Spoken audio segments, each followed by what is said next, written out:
And good evening, everybody. Welcome into the Miller's Edge Extra. Read all about it. We in the house. We are getting closer to the weekend. A lot of college football games on the docket. We're going to get into, of course, Alabama hitting the road for the first time. SEC play. Not a long drive, just about 45 minutes to an hour down 82. Starkville. Late night game, 9 o'clock Eastern time, 8 o'clock Central. That's a late ball game. Crowd's going to be drinking all day. Cowbells going nuts. Nick Saban saying this is the most physical team, maybe the best physical team as far as physicality that they face up to this point. So we will see. We're going to break it down tonight. I'm Corey Miller, the pastor of Payne. I'm here in Columbia, South Carolina, Christian in Tuscaloosa, Alabama. Of course, I'll be down there in about, about 16 hours, 17 hours. I'm leaving here in the morning, so we'll be rolling into T-Town this weekend, so looking forward to that. Love to hear from you, your comments. Make sure you like and subscribe. We love when you do that. Throw your questions out there. We will break things down for you. We'll get you ready for this ball game, and I'm going to put the question out there for all you that are tuned in, or you may watch this later on. The question tonight is, how will Alabama respond? After a very poor first half, a very exciting second half, how will they respond? Will they put a complete game together against Mississippi State? And that's what I'm looking for, Christian. And that's Christian Miller, by the way. I'm looking to see if they can put 4 quarters together. We've seen halves. We've seen a quarter at South Florida. We've seen a half of great football against Ole Miss. But can they put a complete game together? I think defensively last week, I would call that complete. But offensively, I would say incomplete, right? Because they haven't just consistently played well. So we want to look in how do they do that on the show tonight. We'll get into that again. I'm asking you the question, how do you think they will respond? What do they need to do? The other thing I'm going to throw out there, I talked about this today on the Miller's Edge on the Tide 100.9, was offensively, Tommy Rees. I said today very adamantly that I could not stand the way they play offense. I don't like it. I think it's terrible. I think it's not utilizing your weaponry, your skill set of players at receiver, tight end, running back. You got a lot of skill set of dudes that can get things done. I don't like the play calling at all. I don't like it at all, and I think he needs to be more innovative with this offense, and I'm hoping to see that against this aggressive defense of Mississippi State. I'm hoping to see, can they get innovative, Christian? Can they get players open? Can they get Milroe on the perimeter throwing deep balls? Can they consistently, effectively run the football, keeping it second and third and short? I'm looking for that. I'm not worried about the defense because I saw Mississippi State last week here in Columbia against South Carolina.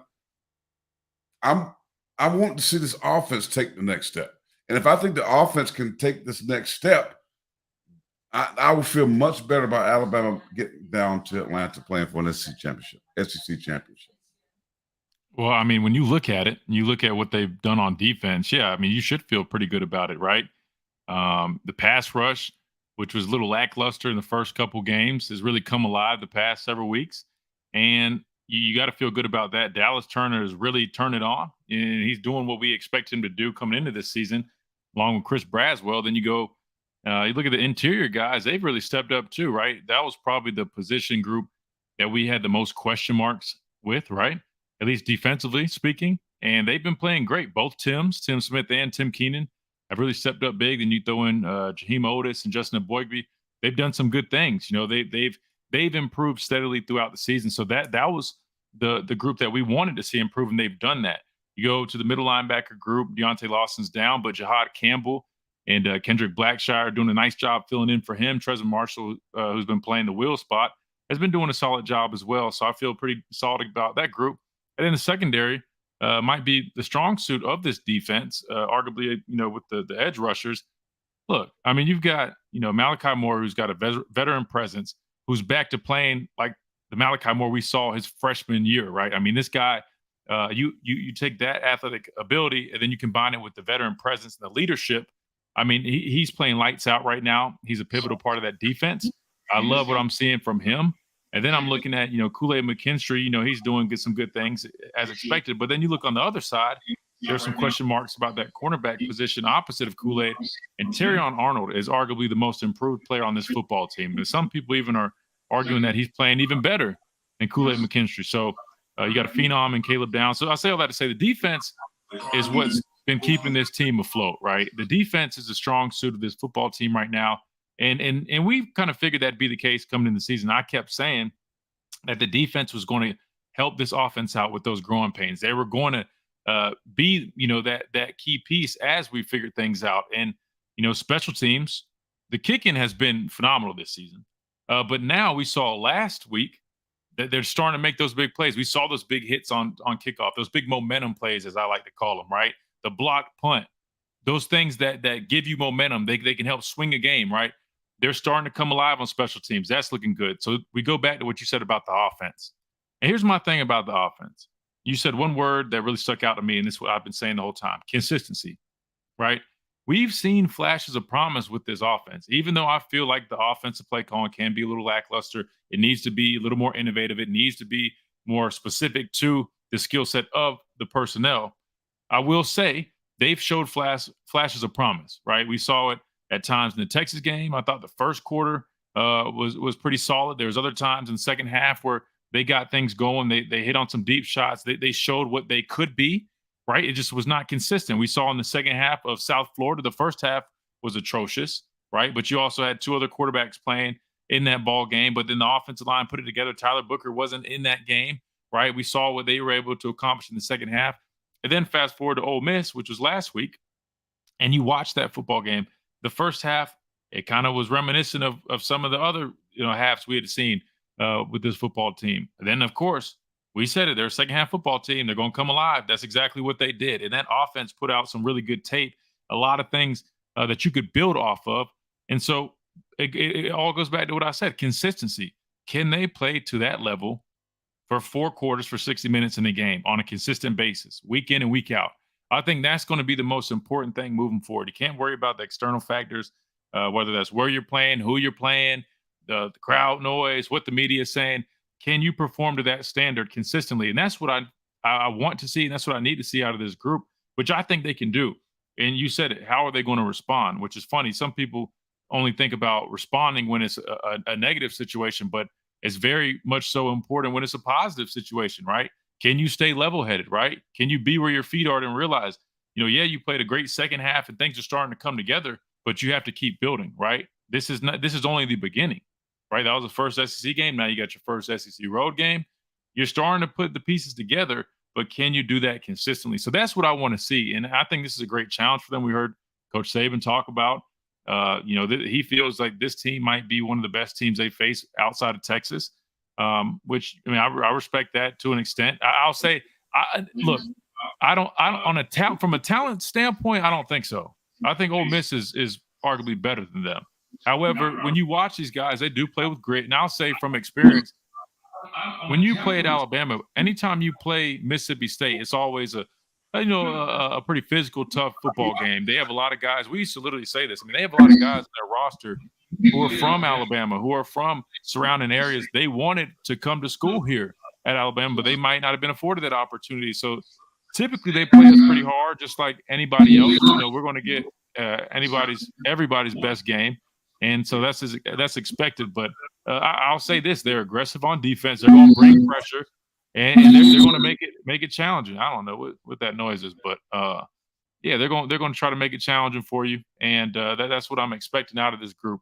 But I don't know if I'll go as far as saying they're the best team outside of Texas. I think Ole Miss, arguably from a talent standpoint, would probably be second after Texas. But nonetheless, it's an SEC game on the road. You know what you're getting, right? And like I said, it's going to be a good football game and a good challenge to really test these guys to take it to the next level. And so hopefully they can build off of the good things that they did last week in that second half. Because in my opinion, as a former player, wearing that script day and then putting on that crimson helmet, I thought that second half last week was arguably the closest thing I've seen to the Bama standard in quite some time, right? Just from a physicality standpoint, from imposing their will, from making the other team quit. The way Ole Miss's offense looked by the end of the game, they didn't want anymore. They quit, right? They were dog tired.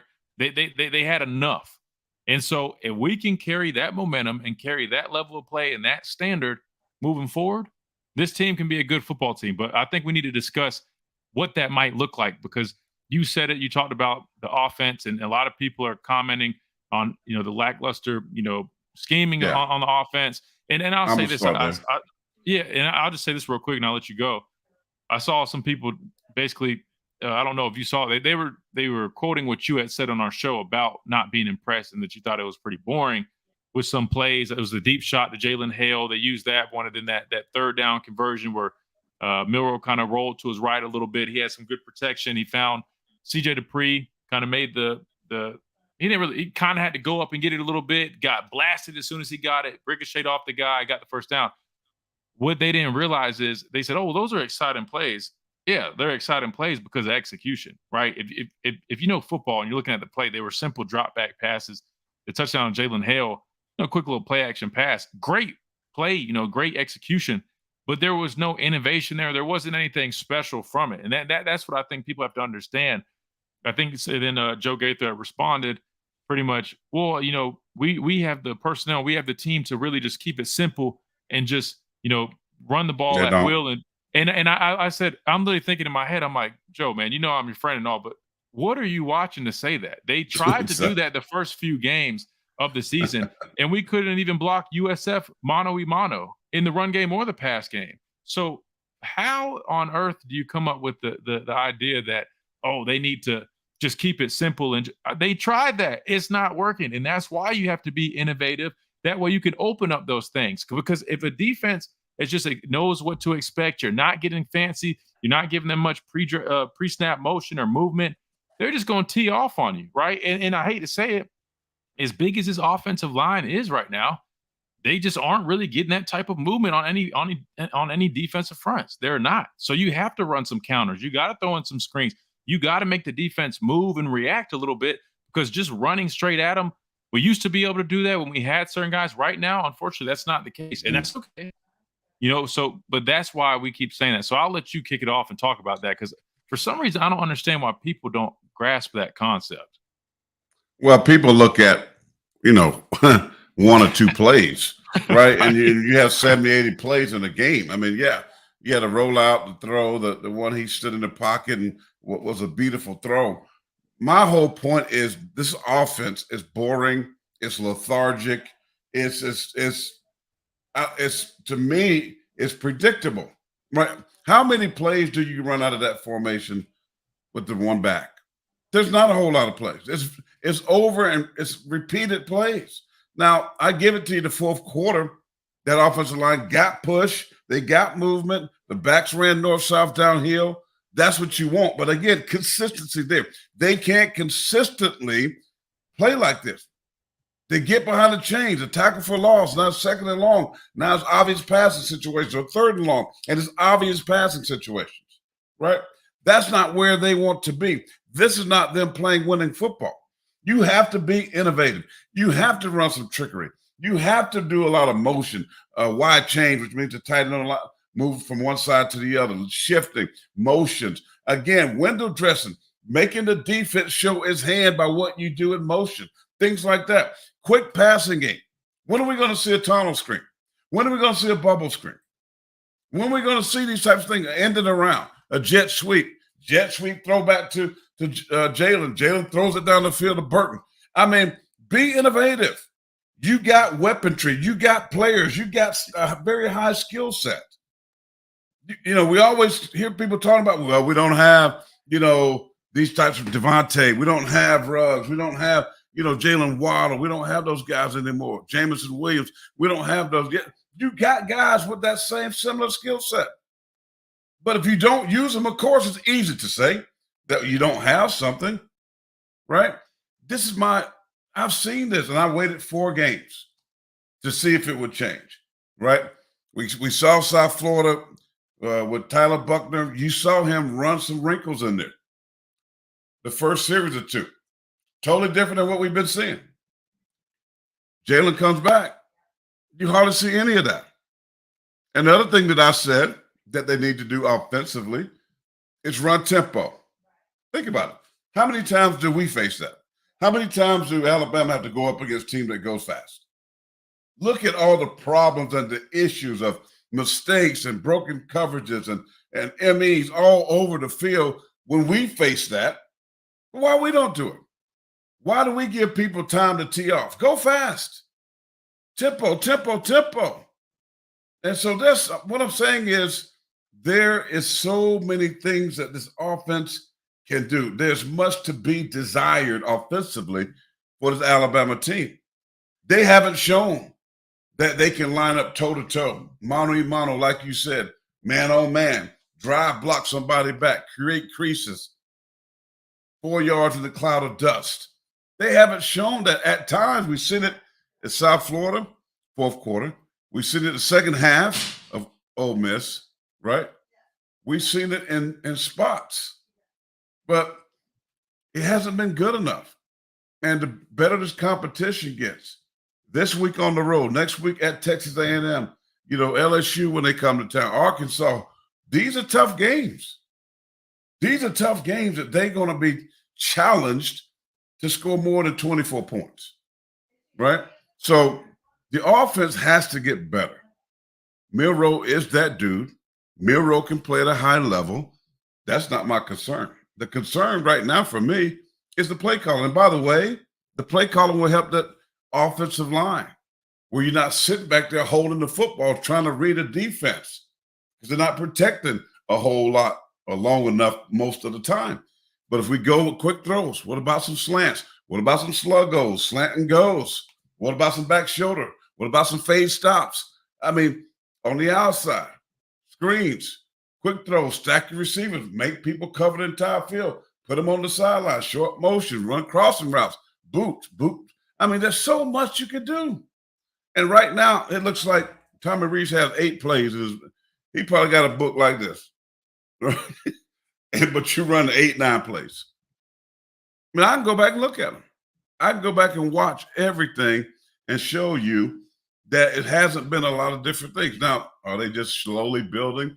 Maybe they're just saying, hey, Jalen can't handle all this right now. I don't know. But I'm just saying I feel like they need to be more innovative. They need to utilize these dudes that you have, right? But listen, you got to be better as a play caller. I mean, we've seen Sarkisian come in here.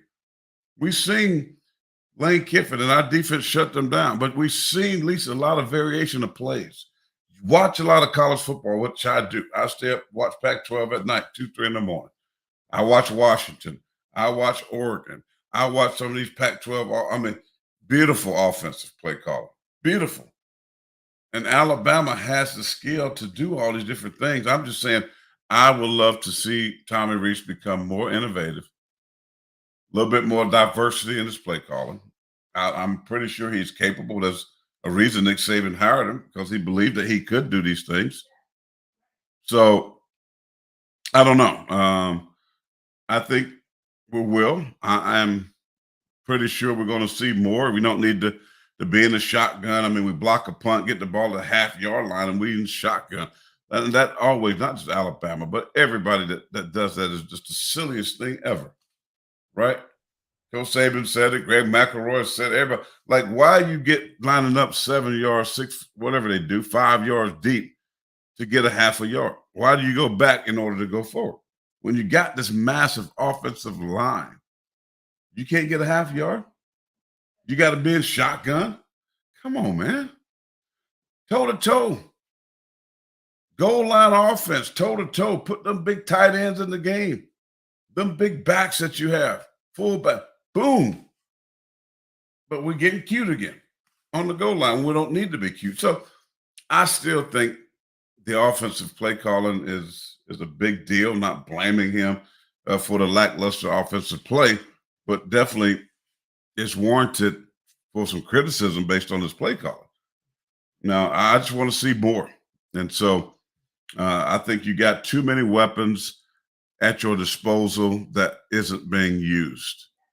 And that's why you hear me say bubble screen, tunnel screen, jet screens, however you can get those dudes the football, we got to find a way, Alabama, that is getting the ball to your playmakers in space, because that's what college football is today.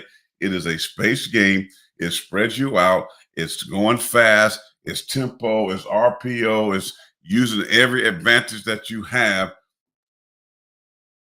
to ball out. And so maybe you agree with me, maybe you don't, but I'm just telling you that Sorry.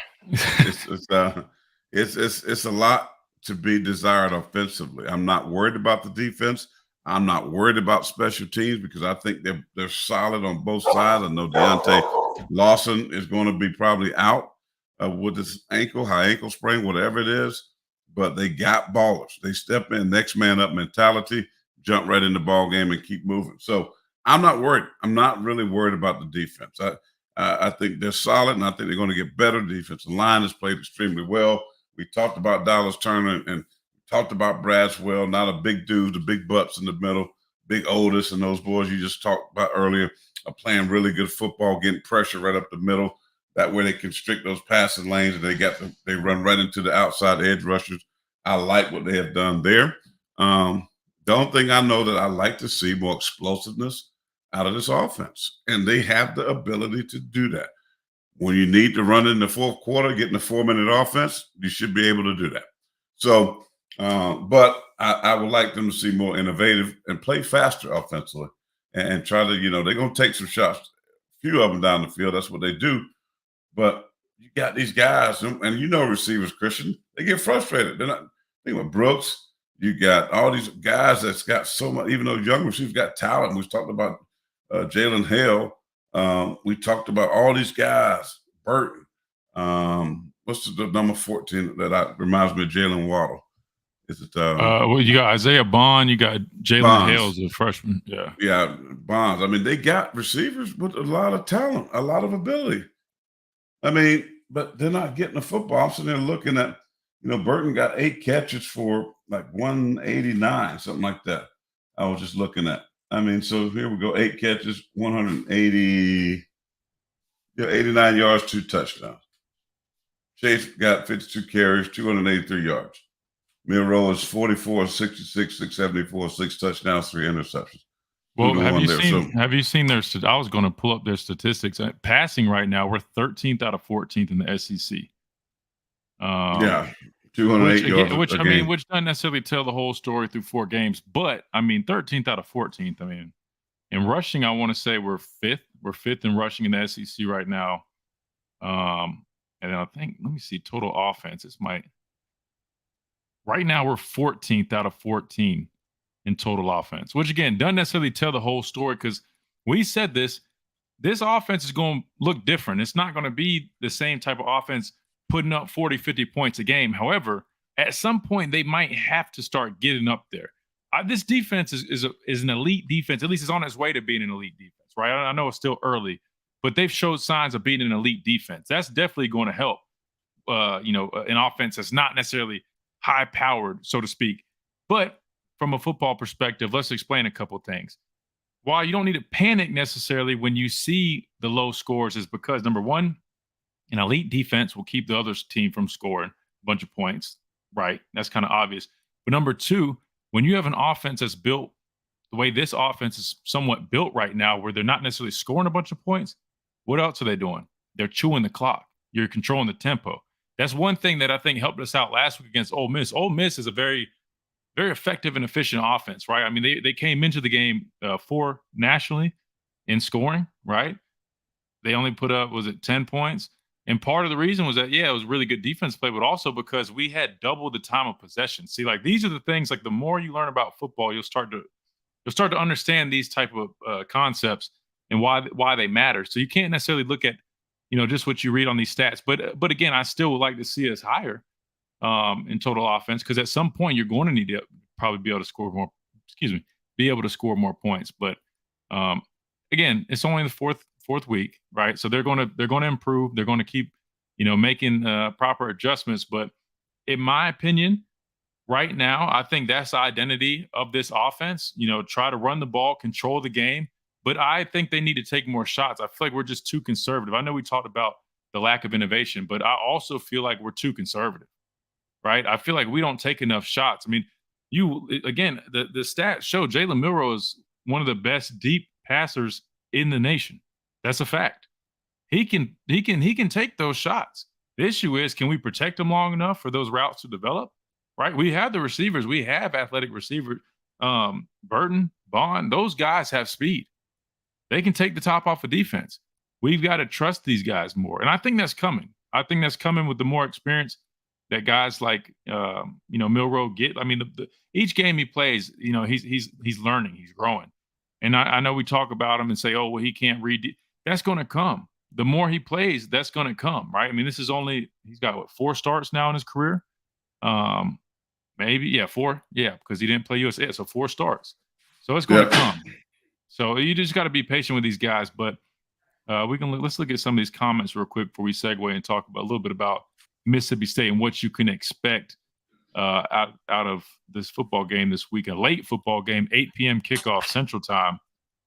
Boy, I heard that they were supposed to start at 11, but then they ended up opting for the later game. Offensive line should be able to get you 2 yards consistently. They should, especially when you revamp your offensive line with big bodies like we have. I mean, 3 guys that are 350 pounds plus. I keep saying it though. It's all that weight is no good if you can't even run the ball effectively, which right now we're just too inconsistent. Like, what good is all that weight if you can't? You would expect to have that weight to really be a bully to establish that line of scrimmage and get great push, but we're not really seeing that. And so it really is a liability in the pass pro because these guys can't really move well laterally, and people are just beating us with easy speed rushes. So you're right. That definitely should be a staple for us, given our stature on the offensive line. So hopefully we see that improve. But I'll tell you, Tyler Booker, Latham, those guys are dogs. They're big guys. They're physical guys. I see those guys finishing blocks, pancaking guys. They play the right attitude. We just need everybody else doing. I saw somebody make a comment about the snaps. I mean, we can't have it. I mean, I'll be honest. I don't think I've ever seen that many bad snaps in one season that we've seen in 4 games this far. And I'm not picking on the guy. It's just you got to improve, man. Like, that's your job. But just like when the kickers miss, Coach Saban needs to walk around and say, you've got one freaking job. Do your job, right? I mean, as a snapper, I guess you got 2. You got to snap, then block. But come on, man. We got to get that back together. Let's see. You think Nick Saban's taking the shot at Lane Kiffin when he said Mississippi State is better than Ole Miss? I think there's probably a little bit in there. It definitely feels that way. I can't confirm that, but it, kind of feels that way.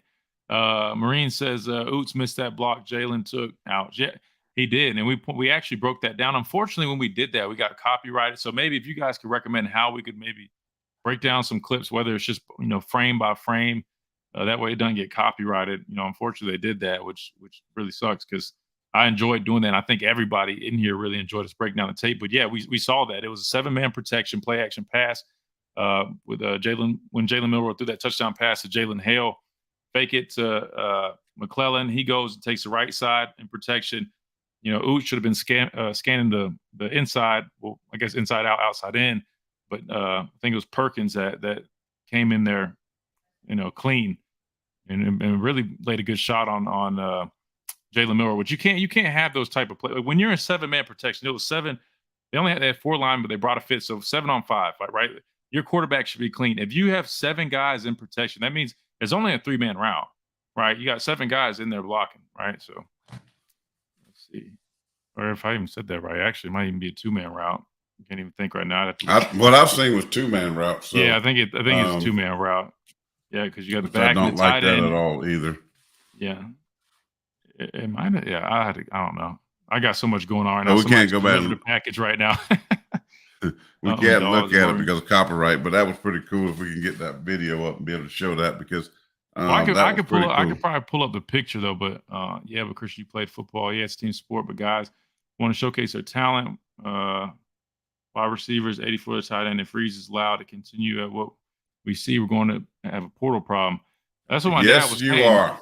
Guys, we'll get frustrated. And again, let's pull up the stats. So for passing, right now, we are 13th out of 14th with 95 total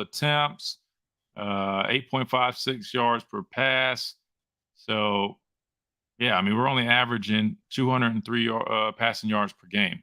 We are fifth in Yeah. rushing, though, right? So, But that's what I I'm mean, saying. that's a good point. That's a When good you're point. getting 5-star receivers, right? You're getting these playmakers, but they're not getting the ball. They're gonna find because it's gonna be easy from other coaches, Sarkeesian, Kiffins, whomever that's gonna come and poach these guys. Hey man, you catching 12 balls a season? We'll throw you 12 balls in the game, right? So you got to be mindful of that. You got to be able to, you want to keep going out and getting these high caliber receivers. And nobody is more high maintenance than wide receivers. Keyshawn Johnson, give me the ball, right? So if you're going to go get these 5-star, 4-star, you're going to stop getting these players. You better have a coordinator that knows how to distribute, knows how to set these dudes up for success. I mean, like we have with Tua, Max Jones. I mean, I know you're going to probably say, well, Jalen's not that guy to distribute the football, but he can be if the calls are made properly. If the calls are, get them on the outside, the things that I talked about. Find ways to get them quick throws. There's ways to get dudes the ball. I mean, you have to have a concerted effort, though. It has to be, because they're going to get frustrated, man. They're just going to be jogging around. They're not going to run routes full speed because they're going to figure, hey, I'm not going to get thrown the ball anyway. You have to be cautious about that. So I agree with the last person that said that I can't sit anymore, but I'm with you, man. People will poach these players that have crazy talent that Alabama isn't using, and that's going to be a problem. So if I'm Tommy Reeves, I'm looking for ways to implement these young men, these guys have got great talent, and find ways to get them the football. One, it ain't been selfish because they're going to help you win if you're able to achieve just what I'm saying. So, yeah, I want to see more of that because I think they have a lot of talent, and I think they got dudes that's very capable of catching a lot of balls. But they got to find ways to get it to them. Tia said those numbers are off. The USF game messed us up. I mean, that's a great point. That does contribute. However, how much would it contribute? It could contribute a lot. You're right. I mean, because we could have seen a game similar to Middle Tennessee, right, with some really big numbers, a lot of points on the board, but maybe not. I mean, we don't know. But you're right. I mean, that definitely is a good point. I didn't necessarily consider that, but the numbers are the numbers right now. I mean, I'm just going off of that. Again, I'm not freaking out over the numbers per se because, like I told y'all, there's more to the story than just those numbers. That's just something to consider, and I think that's definitely an area that we can improve. Just watching the offense, I'll tell you. I mean, when I watch us on offense, we can take more shots. I mean, we have the talent to do it. Jalen Milroe can throw the football just fine. Look at the deep crossing route to Jalen Hale, excuse me, last week. Right, he can make the throws.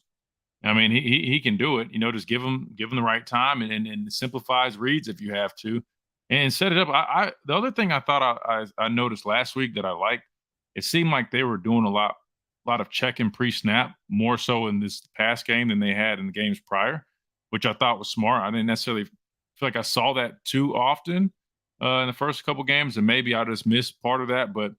I felt like I was seeing a lot of pre-snap checking, which is good. And I don't know if they had a new system kind of communicating that because you do have Tommy Rees in the box, which is different. I was used to having Lane Kiffin on the sideline or even Sarkeesian. I'm pretty sure both those guys are. I know Lane definitely was. I was used to having those coordinators on the sideline. All my defensive coordinators were on the sideline. I liked that you could have that face-to-face communication. I get it that they kind of had that bird's eye view in the box and they're able to see things. But as long as the communication is quick enough to where they can, get in what they're seeing on the headset, and those guys on the field can relay that fast enough, which I'm sure they can. I mean, people do it all the time. Then I'm fine with that as long as it's being effective. But I think we just have to be more aggressive. I think I saw somebody saying, Coach Saban kind of putting, Rees in the offense in a chokehold. Basically kind of keep them on a leash. Could be true. I'm not too sure, but I will say.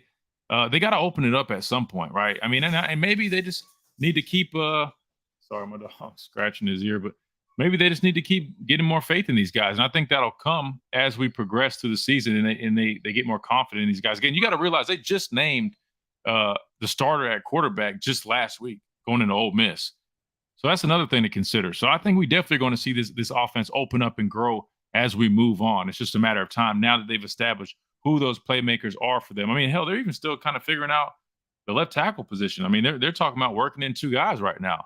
That's something else that needs to be addressed because that's going to be very important down the stretch, right? Because I'm telling you right now, when you face a team with good fronts, LSU, A&M, they're going to see on tape who's what we call the fish of the offensive line. They're going to try to expose them, and so you're going to have to get ready for those type of matchups. Because I'm telling you right now, it's going to be a long game if we were playing an LSU or an A&M and they're just teeing off on the quarterback.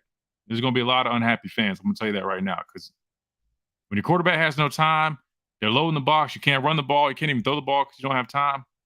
You're in for a long night, and you're really going to have to hope that defense can make some plays or come up with some turnovers, some touchdowns like we saw years back. Carl basically says, yeah, we will be okay. We open up the play call. And I agree. I think it's just a matter of time, right? It's a matter of time. Salt, Pepper, and Fire said, are you guys a fan of Tresman Marshall? He tends to get beat by running backs coming out of the backfield often. Why not utilize Justin Jefferson's speed coupled with Lawson, Campbell, and Blackshire? So I like Tresman Marshall. You know, he's transferred in from Georgia. He's kind of a solid linebacker, a little bit more of your traditional build. Right nowadays, a lot of guys are a lot more lean and athletic, but he's a little more solid, but he can run well. Biggest thing about the other guys, so Justin Jefferson, I agree. He's one of those. I mean, he's got phenomenal athleticism. And during the spring game, he was hitting people. He was getting a hat under a hat. But the problem is, I just don't think he's there yet with the game plan, at least from kind of what I've heard. He's still learning things, and that's a key piece to playing in this defense. You got to know and understand your job if you're going to be counted upon in this defense. I'll let you go for a second. Well, yeah, I know you got to take care of that barking dog of yours. Listen, I mean, he has been behind Salt, Pepper, and Fire of covering backs. I've seen that numerous times as well, especially on those wheel routes. And a lot of times that's more of a technique thing. It's more of an identification thing, right? Knowing about certain formations and sets, that's probably what's going to happen. So when we used to see that, we used to call the back set to the near side, meaning near the tight end or near to the strength. If he's offset, you always be aware of the wheel route. Again, that's film study. That's anticipation of plays. And you can see several times I saw him looking in the backfield. They're looking at the quarterback while the back is out in the flat. Now he's in chase mode already. So what you can do when you see that, man, just kind of sit back because obvious pass. When you know it's obvious pass, why are you being nosy, right? You got to get your eyes outside. Normally something's coming in. If it's man coverage, which Alabama is in man coverage, seems like a lot when they're in the red zone. They have man coverage principles, right? So if that back comes out, he starts number 2 and runs a wheel route, then that linebacker has to take him. But it's all about, to me, fundamentals and identification because I think he has good speed. I mean, you watch him fast flowing to the football. He can run, but even if you're fast, even at the linebacker position, but if you have bad technique and coverage principle, you get beat. And that's just the way it is. Or bad angles. I mean, so when you know it's a wheel route, he's running, flat to the sideline. Well, that guy's going to outrun you. A wise coach always told me, know who you are and know who he is, right? So you know that guy's a lot faster than you, guess what? And you're going to know that. Well, I might have to give myself some room and take a better angle. When I know that's what they run out of the certain formation, the wheel route, I'm going to cut him off. I'm going to beat him to the spot. And so I think he's able to do it. There's no doubt that he can cover. I think he just made some mistakes with his eyes, had bad eye discipline. And but the guy's going to try that. I mean, they want to get their best speed, their best player on a linebacker all the time. Or if a slot receiver, they know you got those principles of cover number 2 and the 3, their motion. They can get you isolated on a safety, wide receiver that is, or on a linebacker, and they win those matchups. That's what I'm talking about. Innovation, right? And being an innovative play caller, knowing how to create the matchups that you want. Sam says, yes, Justin Jefferson can just be a third down linebacker, just like C.J. Mosley was his freshman year. Zach, we used to have, sometimes you don't have time to substitute. Well, that's one good point, but the problem is it still goes back to my point. If someone doesn't know and understand the defense, specifically, You're talking about coverages, right? As a linebacker, as a middle linebacker is tough because you got to know run fits, number 1, right? You got to know each play, what's your run fit, right? And that changes when there's pre-snap motion and movement. So there's a lot of moving parts. And then you got to be able to drop in coverage and know the integrity of the coverage and work with the guys behind you as well. And so I get what you're saying. You know, he's an athletic guy. Put him in on third down. He could, you know, specialize in that. The problem is he has to really be prepared. So maybe they could just minimize, say, hey, learn this third down package, and that's it right now. So you probably could do something like that. But from what I've been told, you know, he's great athlete, but he's still learning the defense. Kind of like, look, Blackshear, Coach Saban will say it. He's as good as anybody. He just has to learn and develop in this system, and I think he's finally starting to get there, and that's why they're giving him more and more opportunities. So again, I'll tell you one thing: playing for Coach Saban, it doesn't matter how good you are as an athlete, how many plays you make. If you don't know the defense, or if you don't know the system, offense or defense, and they can't trust you, keyword trust, he's got to be able to trust you. Trust that you can go in there and know and do your job. If he can't do that, you're not going to play, right? There might be some special instances where a guy is so good and we need that depth where they're just like, they try to get him in there in some situations to make sure the guy next to him is getting him on the right page. But realistically, if they can't trust you to go out there and do your job, you're not going to play. I mean, it's kind of like we saw Deion Sanders. They asked him about that 5-star cornerback, right? Travis Hunter goes down. Why isn't Cormani McClain or whatever his last name is? Why isn't he playing? He said because he's not prepared, right? I can see how many hours he watches tape. He doesn't know what to do. And so, I mean, it doesn't matter how good the guy is. If he don't know what to do, I mean, you can't play like that. So it's no different here. So what else we got? You want to get into some of these keys for Ole Miss or what you've seen from them on tape? Or you want me to start? Yeah, go ahead. I mean, I don't have a lot of keys. I mean, I know defensively how they like to play. Coach Saban talked about they're probably the best team as far as physicality is concerned. So I kind of understand what he's saying because they are aggressive. They're going to be on the attack. They're going to try to impose their will. And when you talk about Milroe, young quarterback that may not be comfortable in how the offensive line have played at times, not being, have those soft sets and things like that. Coach Saban has talked about. That's going to be really a big deal. The offensive line is going to have to protect. They're going to look at the tape. They're going to watch Middle Tennessee State even. They're going to watch South Florida. They're going to watch these teams that had exotic blitzes, Texas even bringing the slot corners, things like that off the edge, trying to trick and fool Jalen Milroe. They need to get ready for that. So my number one key is going to be the offensive line because they're going to be really charged to protect the quarterback, right? Because they're going to bring pressure. I mean, they are going to come at you. And I like how they play. I like being a defense that imposes your will on an offense. Make them show you something. Make them say, hey, we got to come out of this pressure package. If not, you're going to keep coming, hit the quarterback. They've seen numerous times how Jalen has been hit. So they're going to test this offensive line, especially on the left side, on Proctor or whomever ends up starting at left tackle. You can expect pressure. You can expect pressure up the middle. We like to call it double-A blitzes. Both those inside backers, I saw it against South Carolina, putting pressure up the middle, forcing Spencer Rattler on the outside. I can see them doing that to Jalen. Also, they'll blitz not all the time for passing situations. They have run blitzes in there where they hitting gaps. I mean, they're getting an A gap, B gap, C gap, coming off the edge, D gap. They're going to penetrate. They want to play on the other side of the line of scrimmage to create negative plays. So it's going to be imperative that the offensive line, block well, and a lot of that is communication. Nick Saban talked about, Tyler Booker when he plays, how he helped Proctor out, the communication factor. That's important. And so that's going to be key. Communication by the offensive line in these exotic blitz packages that they're going to bring. Number two, I think when you're on the road, crowd noise is always will be a key for me running the football. Alabama has to be able to run the football with consistency. If they can run the football with consistency, they're going to be okay. They're going to be fine. Now they can take shots down the field with play action passes. I hope they implement some RPOs. I hope they run some counter plays where they pull, guard, tackle, kicking out that end. You hear me talk about it all the time, where backs have some freedom to run cutbacks and things like that. So running the football is imperative. Excuse me 1 second. I know this is live. So I'm back. We just ordered some dinner and it's at the door. But running the football is going to be imperative, and the offensive line again, pass protection, running the football. You see where I'm going.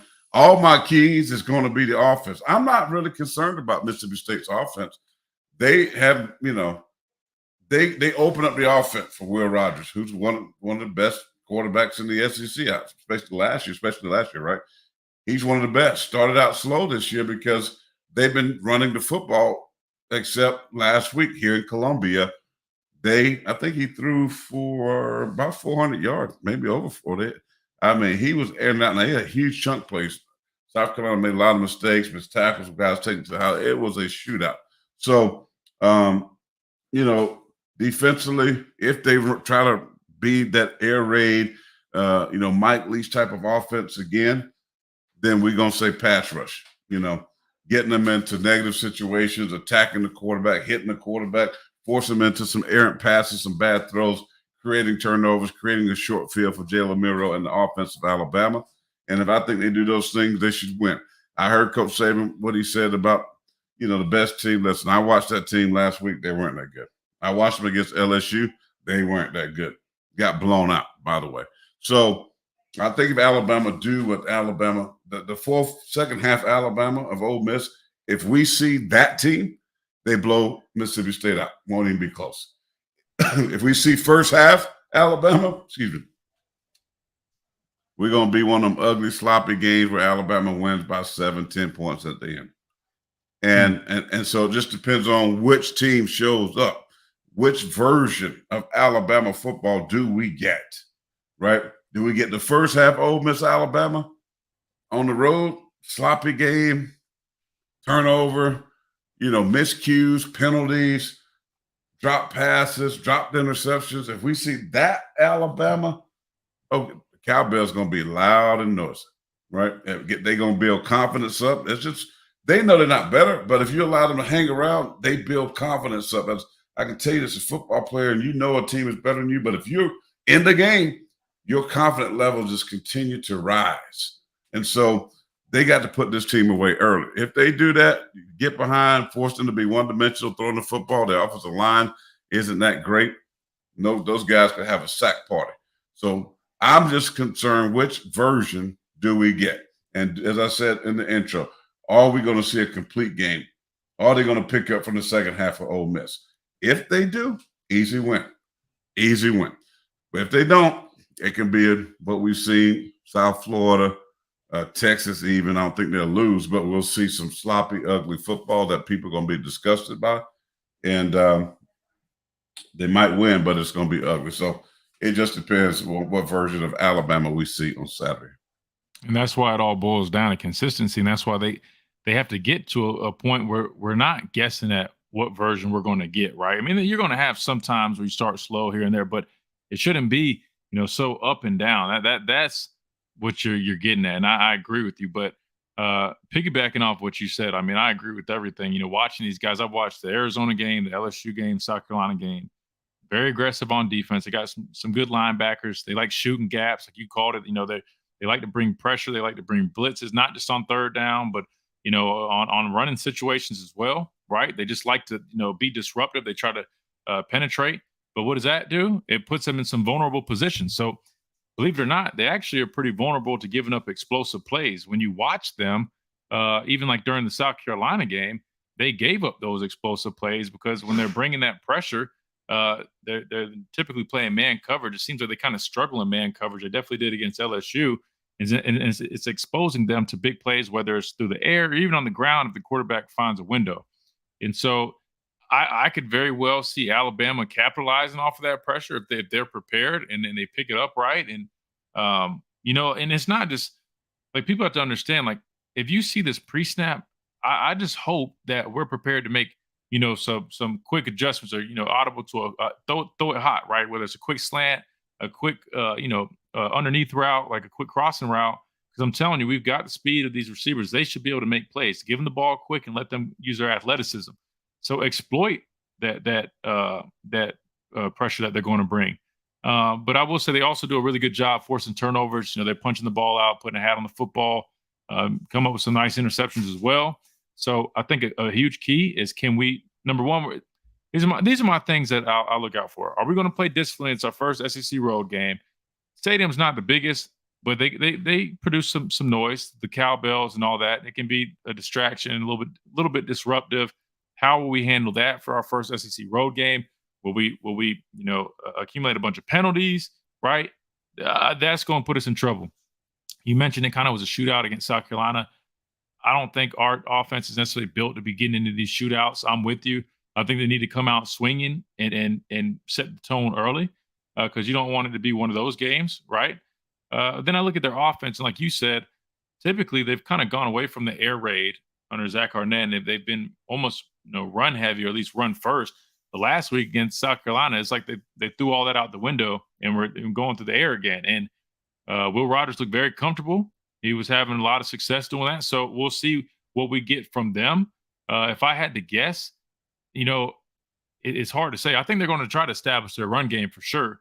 But then I could see them getting, trying to beat us through the air. Because if you watch that Texas game, what were they able to do, right? We did a decent job stopping the run against Texas, but they were taking those shots. They hit on some big shot plays. That's what Mississippi State was able to accomplish against South Carolina.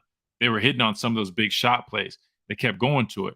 So I could see that happening in this football game, but it's going to be imperative that our defense steps up to that challenge and continues to keep playing the way that they've been playing. And I'll be honest, with our pass rush, I'm not concerned. I mean, I don't even think they'll have enough time to really get off those shots. They might hit one or two. It's the SEC. Guys are going to make plays. Cool. But I'm fully confident in our defense and what we've been doing as of recently. But offensively, again, I think it comes down to being disciplined. Don't accumulate all these penalties, false starts. Be on the same page and really just execute, right? And do what we've been doing. Control the game, right? Run it at will. Control the clock. Keep the ball out of their hands. And I think that's the recipe for this football team. But I want to see us take those shots. I'm telling you, I think now they're comfortable. They're getting more confident. Now is the time. Take those shots. Be more aggressive, especially with the team that likes to bring pressure. You're going to get man on man. Take those shots. Burton, I trust Burton in a one-on-one situation. I trust Isaiah Bond in a one-on-one situation. After seeing Burton, the way he adjusted to that deep shot last week, showed so much growth. His hands have been a lot better. He struggled with his hands. It hasn't really been an issue, right? So I would trust these guys, right? I'd take those shots. We saw what Jalen Hale was able to do. He went and high pointed that football. So now I think it's time. Well, I want to add something to that, because one thing Nick Saban said, and we had it today. Turn your mic down just a little bit. I was just going to say you might on the there you go. On the Miller's Edge, we had the sound where he was asking about the receivers. Now, here's something we noticed. That interception, you remember I talked about that the receiver sat down and Jalen threw it to another spot. Coach Saban kind of alluded to that. And that when they asked how the receivers was playing, he kept saying the receivers need to understand where they need to be. Because a lot of folks don't understand the quarterback going to initially get the blame on any interception. But sometimes, if you notice, quarterbacks throw balls to a spot. And that's where the receiver needs to be. Just say they run a dig route. Sometimes the receiver, which is a straight down, 12, 15 yards, and straight across, what we call a dig route, right? But in certain zone situations, that receiver has to know, I need to sit down in the zone instead of continue to move across. I've seen these situations with these receivers. The one play that I'm talking about is the one interception against Texas.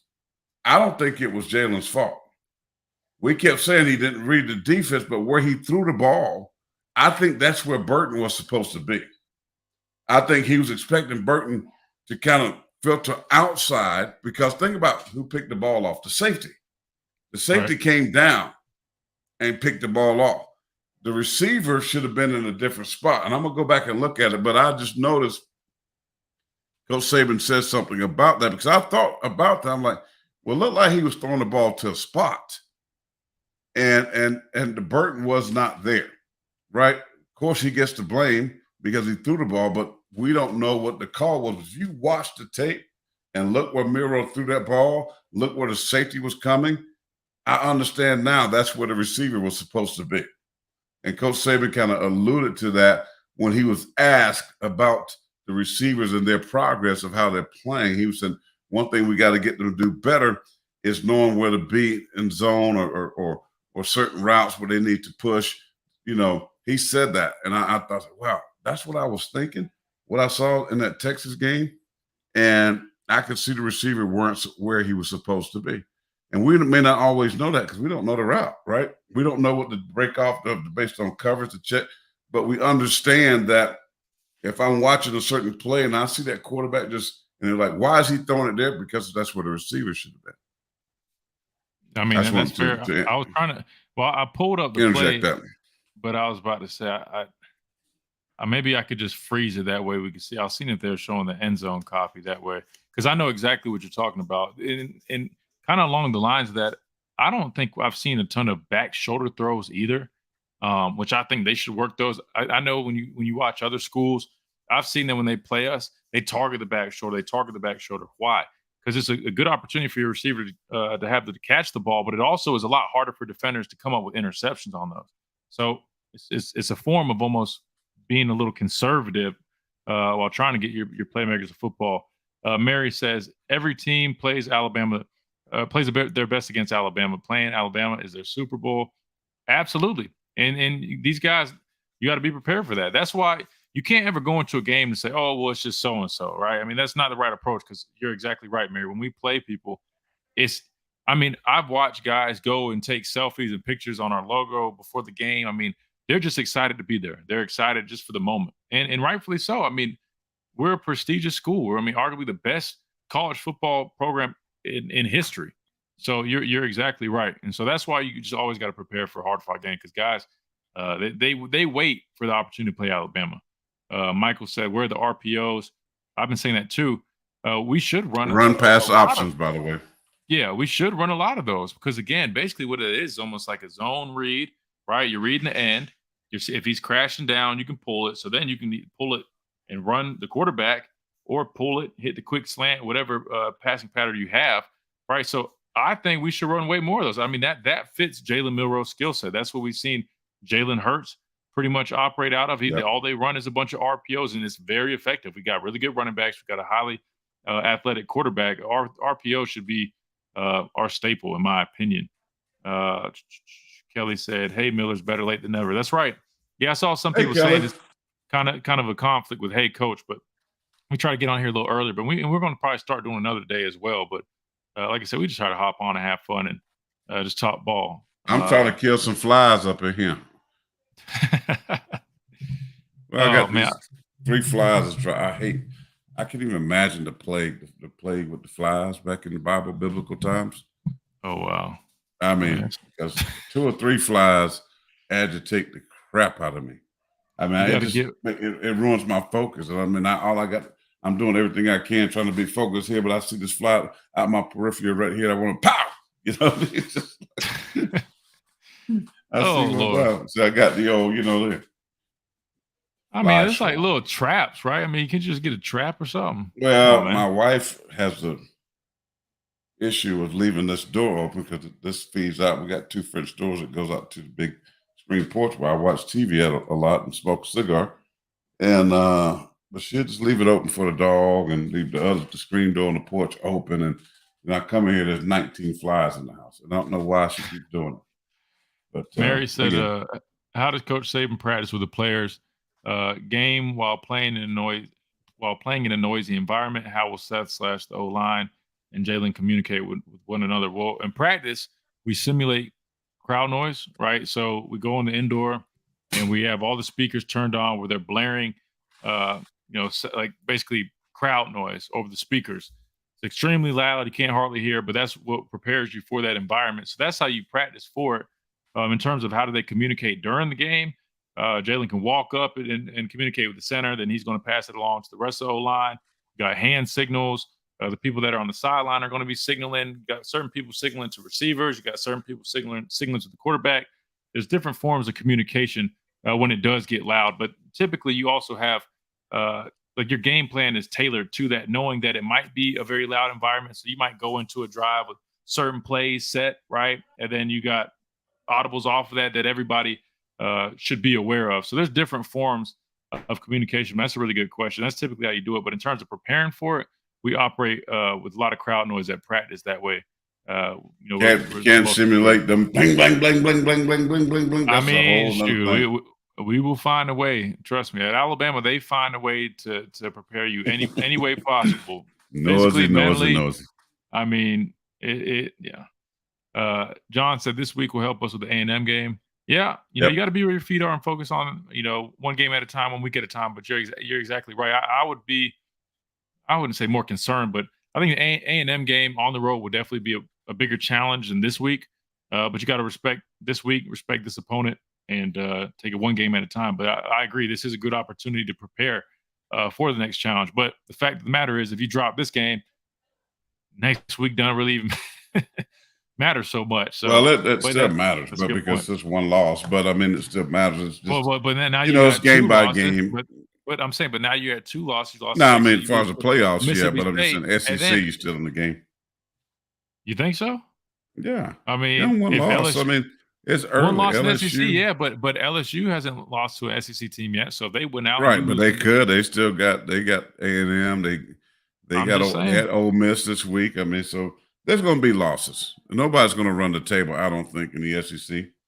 Hey, It you never just know. That's why you always control your own destiny. Don't put it in other people's hands. That's what we used to right. always say. I mean, if they get past these next 2 weeks, I think they're going to have a great chance because I do think they'll beat LSU at home because they're at home.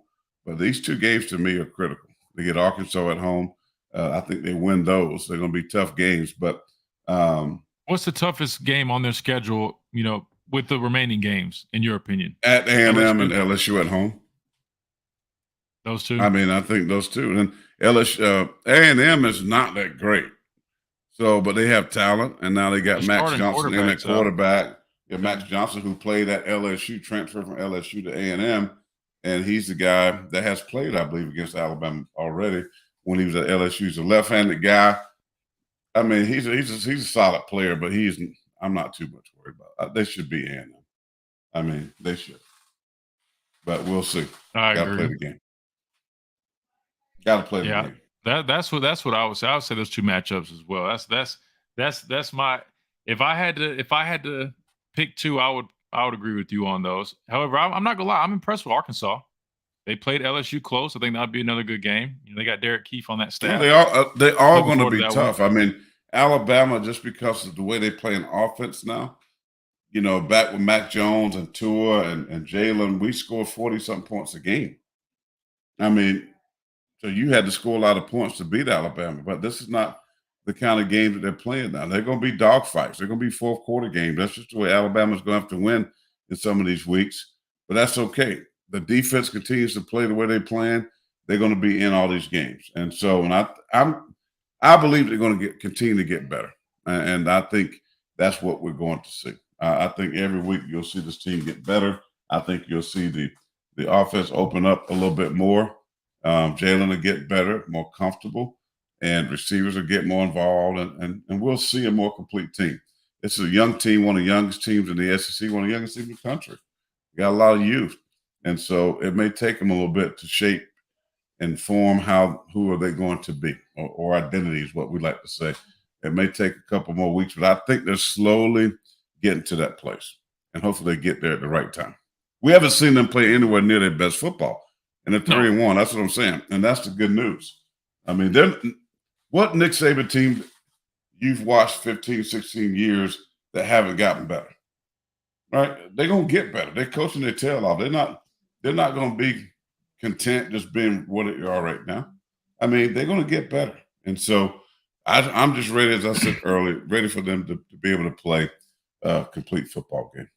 Well, I'd almost argue that the most successful teams at Alabama are always the ones that get better steadily and that, hit their Right. their apex, hit their stride later in the season, right? I mean, think about the teams that I was on. 2015, we won a national championship. We struggled in the beginning. We went through quarterback changes. We lost to Ole Miss week 3, I believe, at home. Ended up winning a national championship. We hit our stride. We hit our peak later on in the season. Won a national championship that year and SEC championship. 2016, we're running the table, right? We go all the way undefeated until the final game, lose to Clemson on the last play of the game. 2017, right? We look like a really good football team. We start kind of having some moments, right? We lose to Auburn at the end. We get it together. We sneak into the playoffs, win a national championship. 2018, my senior year, running the table, undefeated, running through people, right? What happens? Last game of the year, we lose to Clemson. Now, I'm not saying we're geared to win a national championship because of how things are going right now, but I think it is. If you had to choose, I would much rather, from my experiences, hit my stride later. I'd struggle in the beginning as we figure things out, we take shape, hit our stride later in the year, then just hit the ground running. Because that way, sometimes you almost need some adversity to really grow. Mm-hmm. You know what I mean? And I feel like sometimes the teams that I was on that we didn't necessarily have much adversity until late, right? It was too late to learn a lesson, right?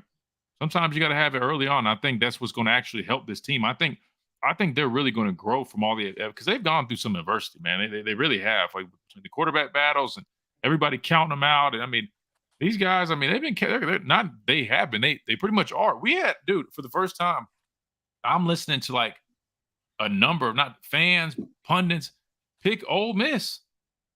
Just flat out pick Ole Miss. It sounded foreign to me. Like it didn't even make sense. I got to show you something real funny. That all right. Roaring it to take him down. Yard line. Isaiah Big Bugs. Is that tonight? Yeah, right now he just got a sack. Good for him, man. Bama defensive line that they held him out. He's mad because he didn't. Oh, he was real mad play about the first week. Yeah, well, he's proving them right now. They should have had him out there. Big Bugs, man. You got to work on that celebration, but love to see it, man. That's funny. Oh, here we go. Kelly with the 1999 super chat. Kelly says, "Thank you for the Thursday night fun. Keep it coming." We got you, Kelly. Thank you so much for your support. Tonight we're gonna party like it's 1999. Woo! Thank you, Kelly. That was smooth. Kelly, thank you so much. You're always very supportive on the radio and on here. And we just appreciate you always supporting us and coming and hanging out with us. So that means a lot. And thank you to everybody in here that are supporting us, hanging out with us. Oh, yeah, we always do. Make sure you guys drop a big like down below. That helps us out as well. Subscribe if you aren't already. Stay up to date. Remember, we always do our post-game show Saturdays after the game. It's going to be a late That's going to be about midnight, isn't it? Yeah, it might be a little late this one. Worst case, we'll do a Sunday post-game show. But yeah, we do a post-game show on here with the Miller's Edge, and we have a weekday radio show Monday through Friday on Tide 100.9. You can download the app or listen online or FM if you're in Tuscaloosa and surrounding areas. So make sure you check us out there. But man, Kelly, thank you so much for that. Always share it. Can't they share it too? Oh yeah, make sure you guys share with all your friends and send it out. We're trying to grow the team. We want this to be a big team effort. So appreciate you guys so much for all the support. Well, I predict. I was about to say, give me your predictions, but then I read your mind.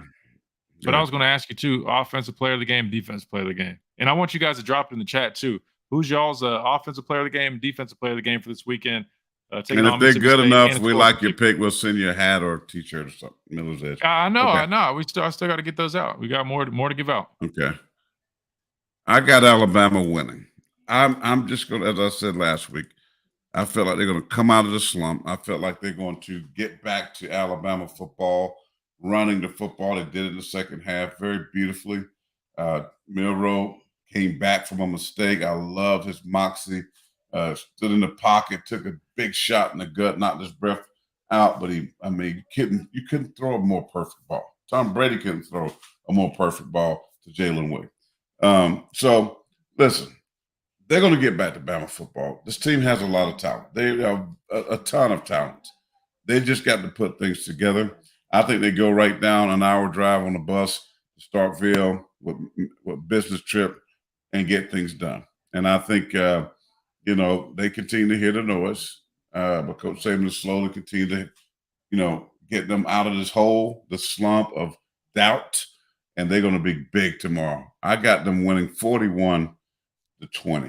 I got them winning 41-20.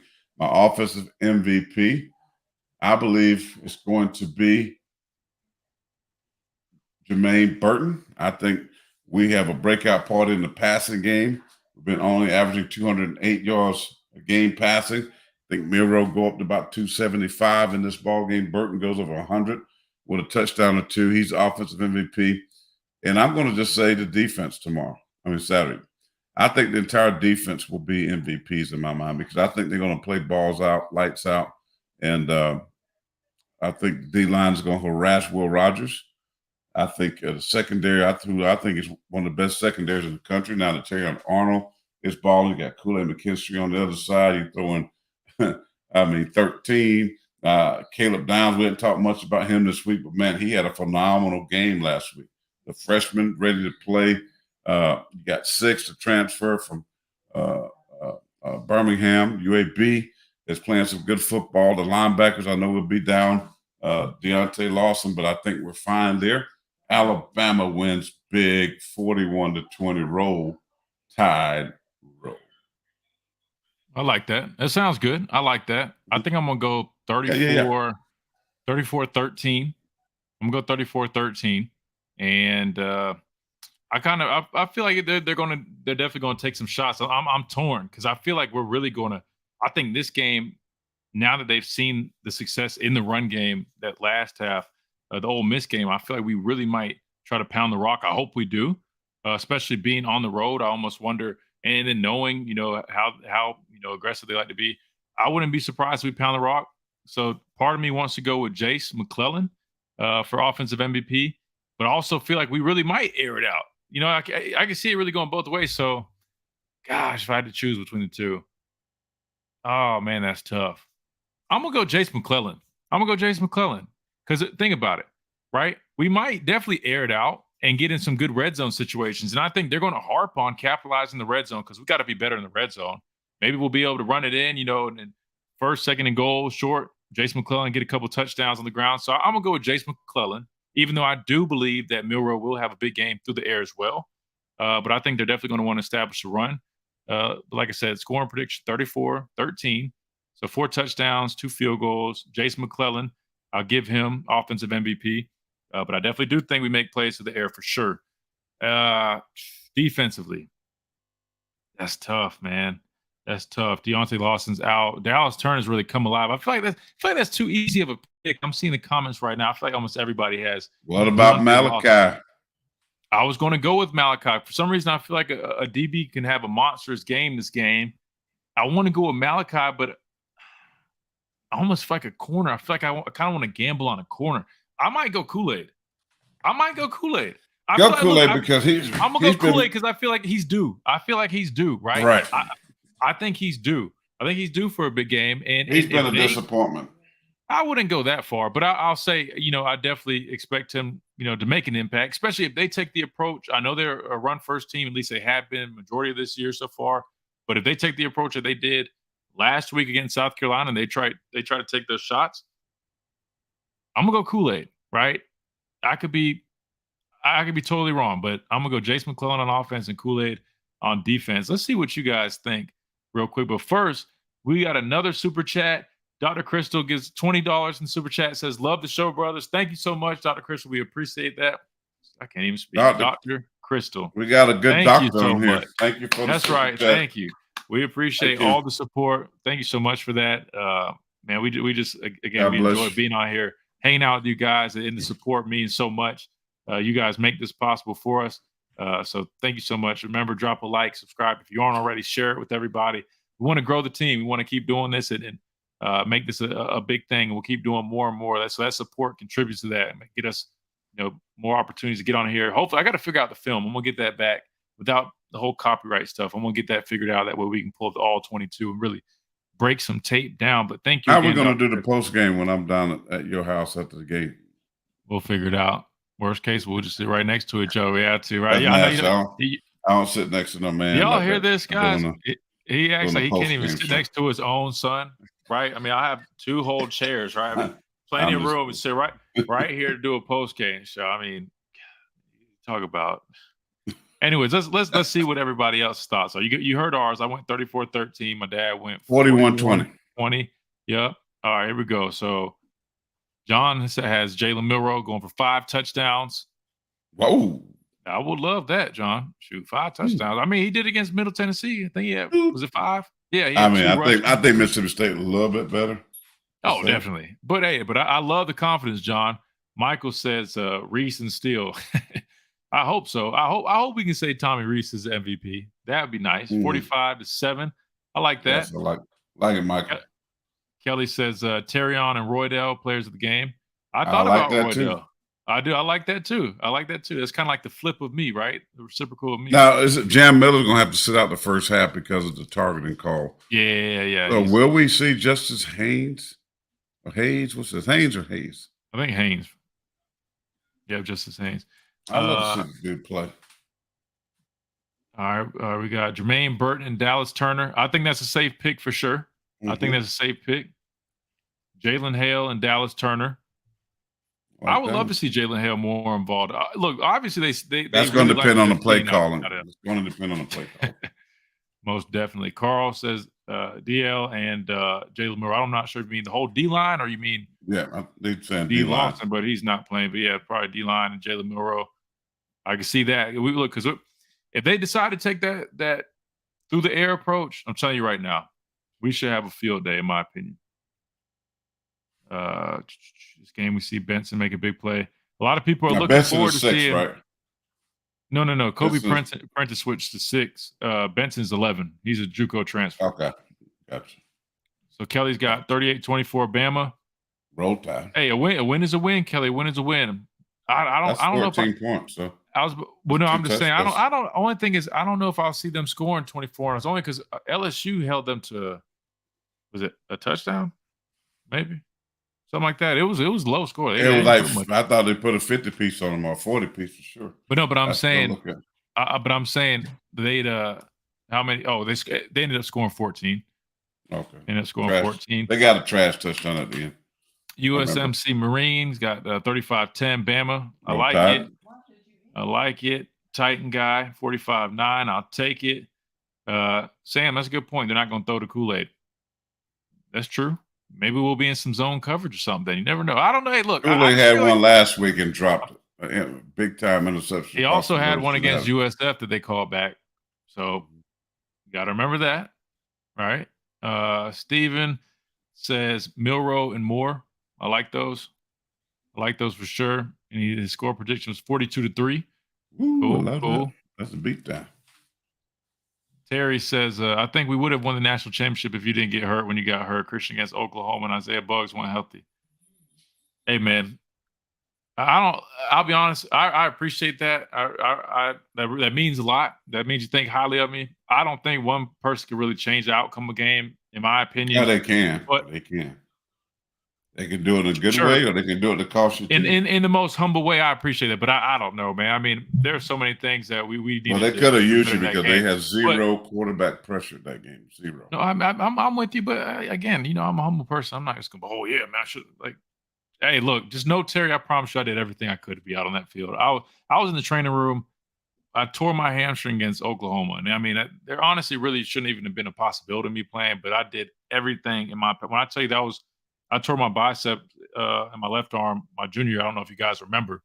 But with all that being said, I mean, the hamstring was so much worse.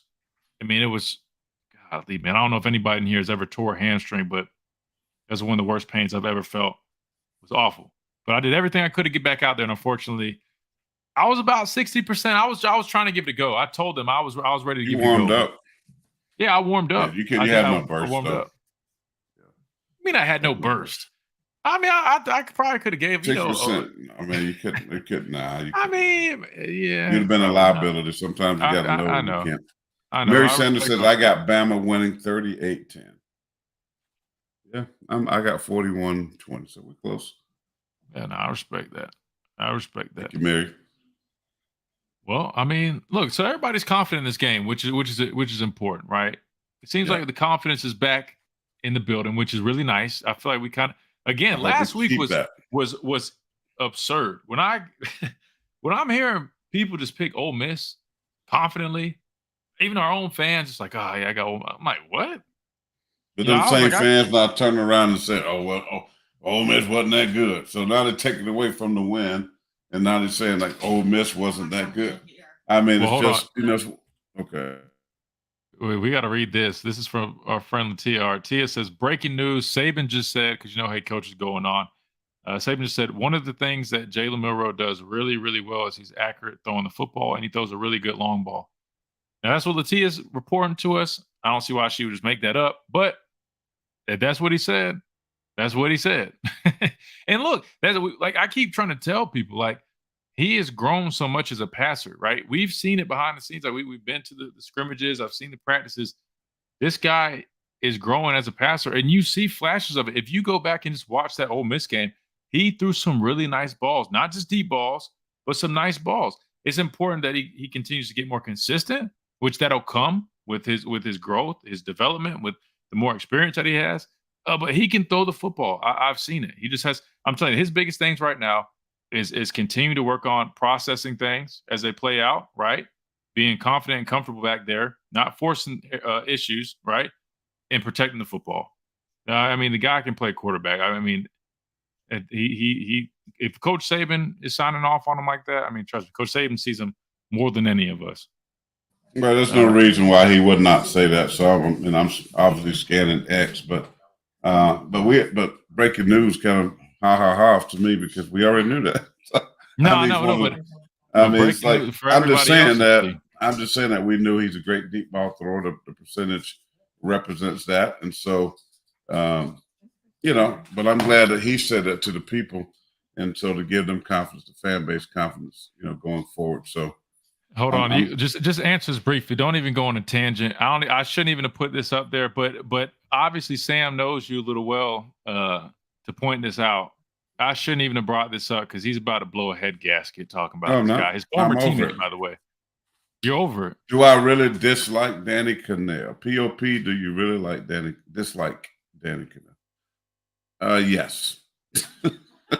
I can't stand him. I'm sorry. I mean, if it's just like if he was out of gas on the side of the road, I would probably just blow the horn and keep going. I mean, he is just that's not very Christian-like, man. I know that's not very Christian-like. Lord forgive me. I mean, again, I told y'all the night I ain't been saved that long. I still got some issues. But the thing is, it's like he is a pompous, trust fund, you know, spoiled dude that thinks he knows everything, the smartest guy in the room. He hates the SEC. He hates Alabama. He hates Deion Sanders and what he's doing, who's a great leader of young men. He has nothing but negativity to say anything what Deion is doing. And not just Deion. He's been doing this for a long time.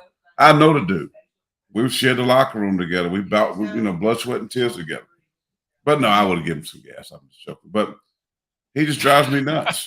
He irritates me like I want to put my hands on him sometimes. He says some stupid stuff. I mean, so yeah, I do. I mean, I love him with the love of Christ. I don't hate him, but man, he irritates me. And so Sam must follow you on X. I should just unfollow him now. On X. You need to. That'd be good for your mental health. Hey, Sam, pray for me. Go ahead and just offer up a prayer.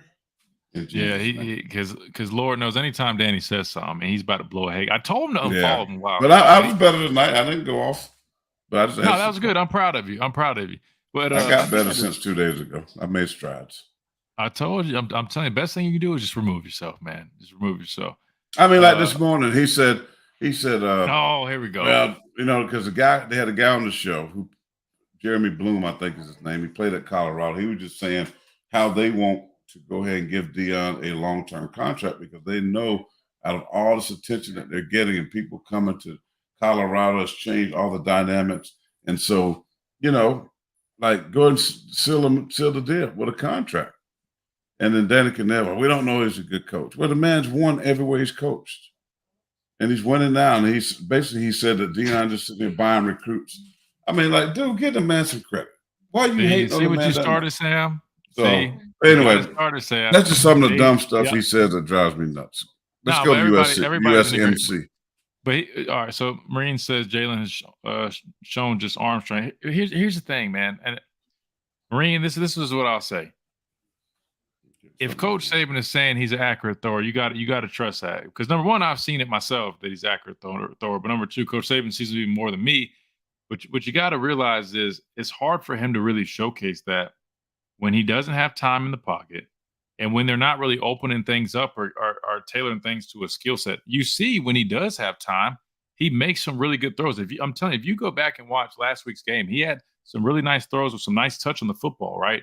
Like that one that I think was a third down. I think he tried to dump it to Isaiah Bond. He made the announcers on TV made it seem as if it was a bad throw. It was not a bad throw.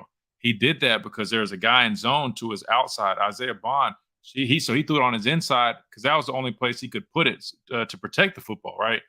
You got to dive a little bit deeper. I'm telling you, you'll see, man. He really has progressed as a thrower. Is he perfect? Absolutely not. Does he force things sometimes and get himself in a little bit of trouble? Sure. But the most important thing that he does after those situations is that he goes to the next play. He's resilient. And you'll hear Coach Saban talk about any coach. That's the most important thing, particularly for a quarterback. You got to be able to play the next play. You're going to make a lot of good plays. You're going to have some bad plays. It's inevitable. It's football. But you have to be able to play the next play, and he does that very well. That's one thing that he really has improved on because, look, he didn't get in the dumps. He didn't go down the rabbit hole. He didn't, start sinking after he threw that interception. He had the next play mentality, and they got things together. So that to me is very important. And I love that we're seeing that out of him because as a leader, it's important. People feed off you, and they're going to see that. Your energy is contagious. If you're down in the dumps after a bad play, after throwing interception, the rest of the offense is going to start going that way. Defense might follow. And you heard him. They build off the defense. So he's a lot more than just a deep ball thrower. He just needs the opportunity to really showcase that. And we'll see that as things play out. Plus, he's going to keep improving, guys. This is only going on his 5th start, I believe. So we just got to give him some time.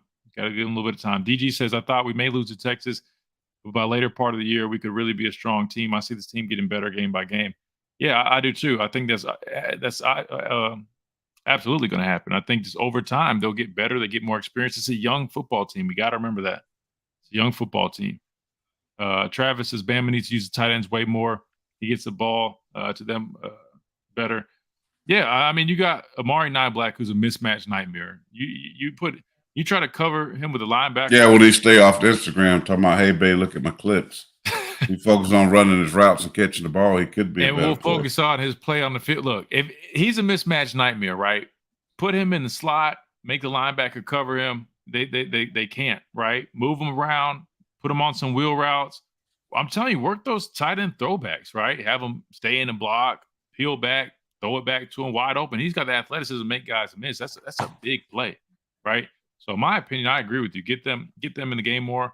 Even if it's, I mean, CJ Dupree can be effective in the passing game, right? All those guys, even Robbie Hoots, looks like a fullback, kind of is more of that fullback style. Reminds me of Joston Fowler, who I played with.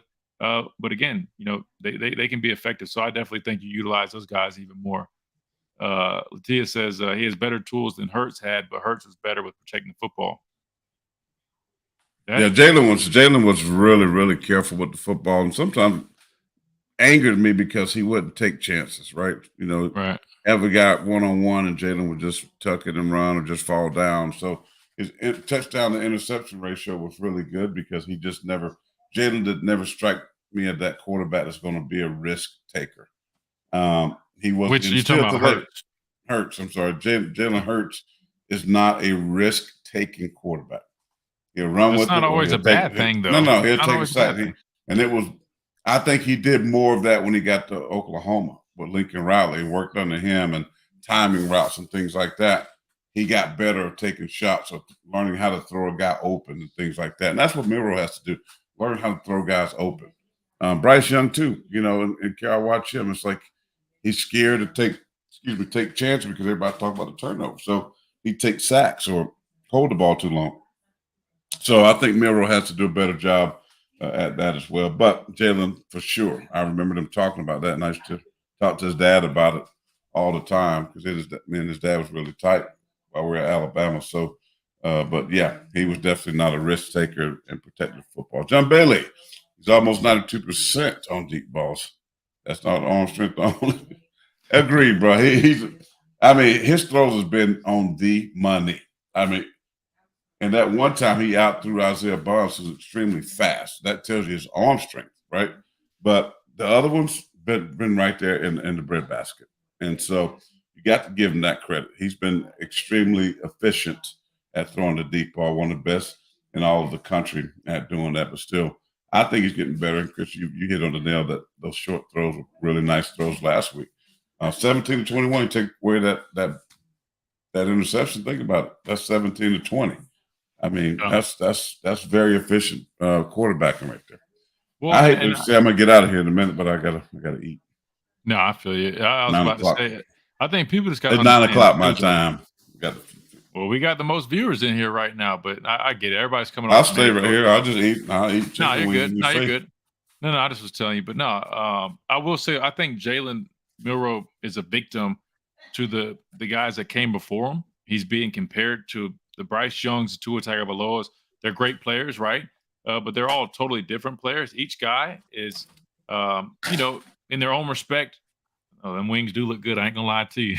I had wings last night at Buffalo's Cafe. Y'all go check them out.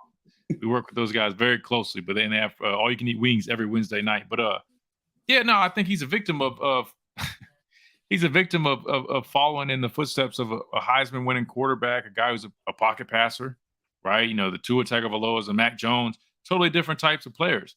And so I said this before, man. When you look at it, I don't think I've seen a player is criticized or held under a microscope as we have with Jalen Milroe, right? Like, I don't think I've ever, even when Bryce Young came in, I don't think I ever saw them dissect every single throw he made. Like with Jalen Milroe, every single throw was under a microscope. Like I remember that first, even in the scrimmage, the first game, you remember that? They had people, or what was it, Fan Day? We had literally people tweeting, Jalen drops back to pass, 3 yards inside. Jalen drops back to pass, incomplete drop. Like, I'm like, when do we start doing that? You know what I mean? Like, and it's okay. I get it. That's, it's good content, entertainment, but we've never done that. Right. And so I think he's just a victim of those circumstances, unfortunately. But at the end of the day, he's a great player, a great kid, man. Off the field, I don't know if you guys have ever met him, but if you haven't, phenomenal young man, great leader. And his team is lucky to have a guy like that. I'm telling you right now. And it's clear as day, he's the best guy for the job at this point. If there was any doubts, well, there's a lot of conversation about that a few weeks prior, right, throughout the beginning of the season. He's the best guy for the job. Build around him, tailor the offense to his skill set, and let him grow, let him work. And you hope that the other two guys, Buckner and Ty Simpson, will continue to work and get better. So it's like Jalen and Tua, that moment may come, injury or whatnot, where they have to go in and win a game. So you hope that they continue to stay focused and continue to act like they are the number one quarterback. Movio at 1289, coach said that was miscommunication on Bond's part. Yeah, that's what I was saying. There's a lot of times where, again, until you really see the tape or know the call or what exactly is going on, it's hard to just say who's doing what or who's in the right, who's in the wrong, right? There's times where guys make plays. I've seen guys, not even just seen, I've been on a team where plenty of teams where guys go make a big play, they go get a big sack, and their ass was supposed to be in coverage. They weren't even supposed to be rushing. Total bust or mental. Junior Seau was a king of that.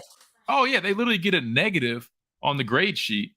They get a positive for making a play, but it's a bust. They're not even supposed to be doing that. So you got to remember there's a lot that goes into this stuff, too. So that's an example. It looked like Jalen Milroe threw a bad pass, but he was putting the ball where it was supposed to be. Well, that's what I was saying when he said that about the Burton one, too. Right. Yeah. So, Titan guy, you guys are the best on YouTube. Thanks so much, man. Like I said, we just enjoy hopping on here and appreciate all you guys' support.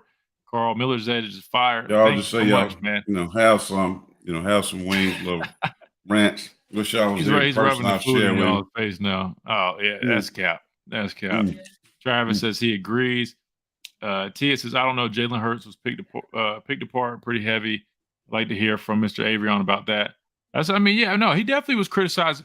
They gave him a hard time more so about tucking the ball and running, saying like, oh, he done, see downfield. He doesn't keep his eyes up downfield. He just takes off.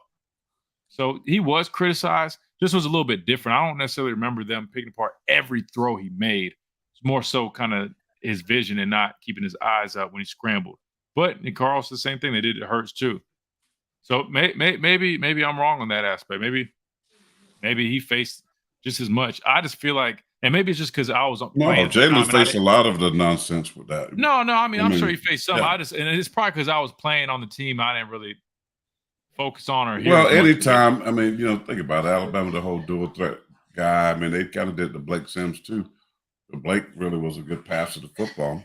And it just, some people still have an issue with guys that are dual threat or run more than they pass or equally that, they're going to be heavily criticized. They're still doing it to Lamar Jackson and everybody else. But what you see in football now, especially college and even now in the pros, that if you don't have a quarterback that can move around, that can buy time, extend plays, you're in trouble. You can't be a statue back there. Defensive linemen are so fast and physical now.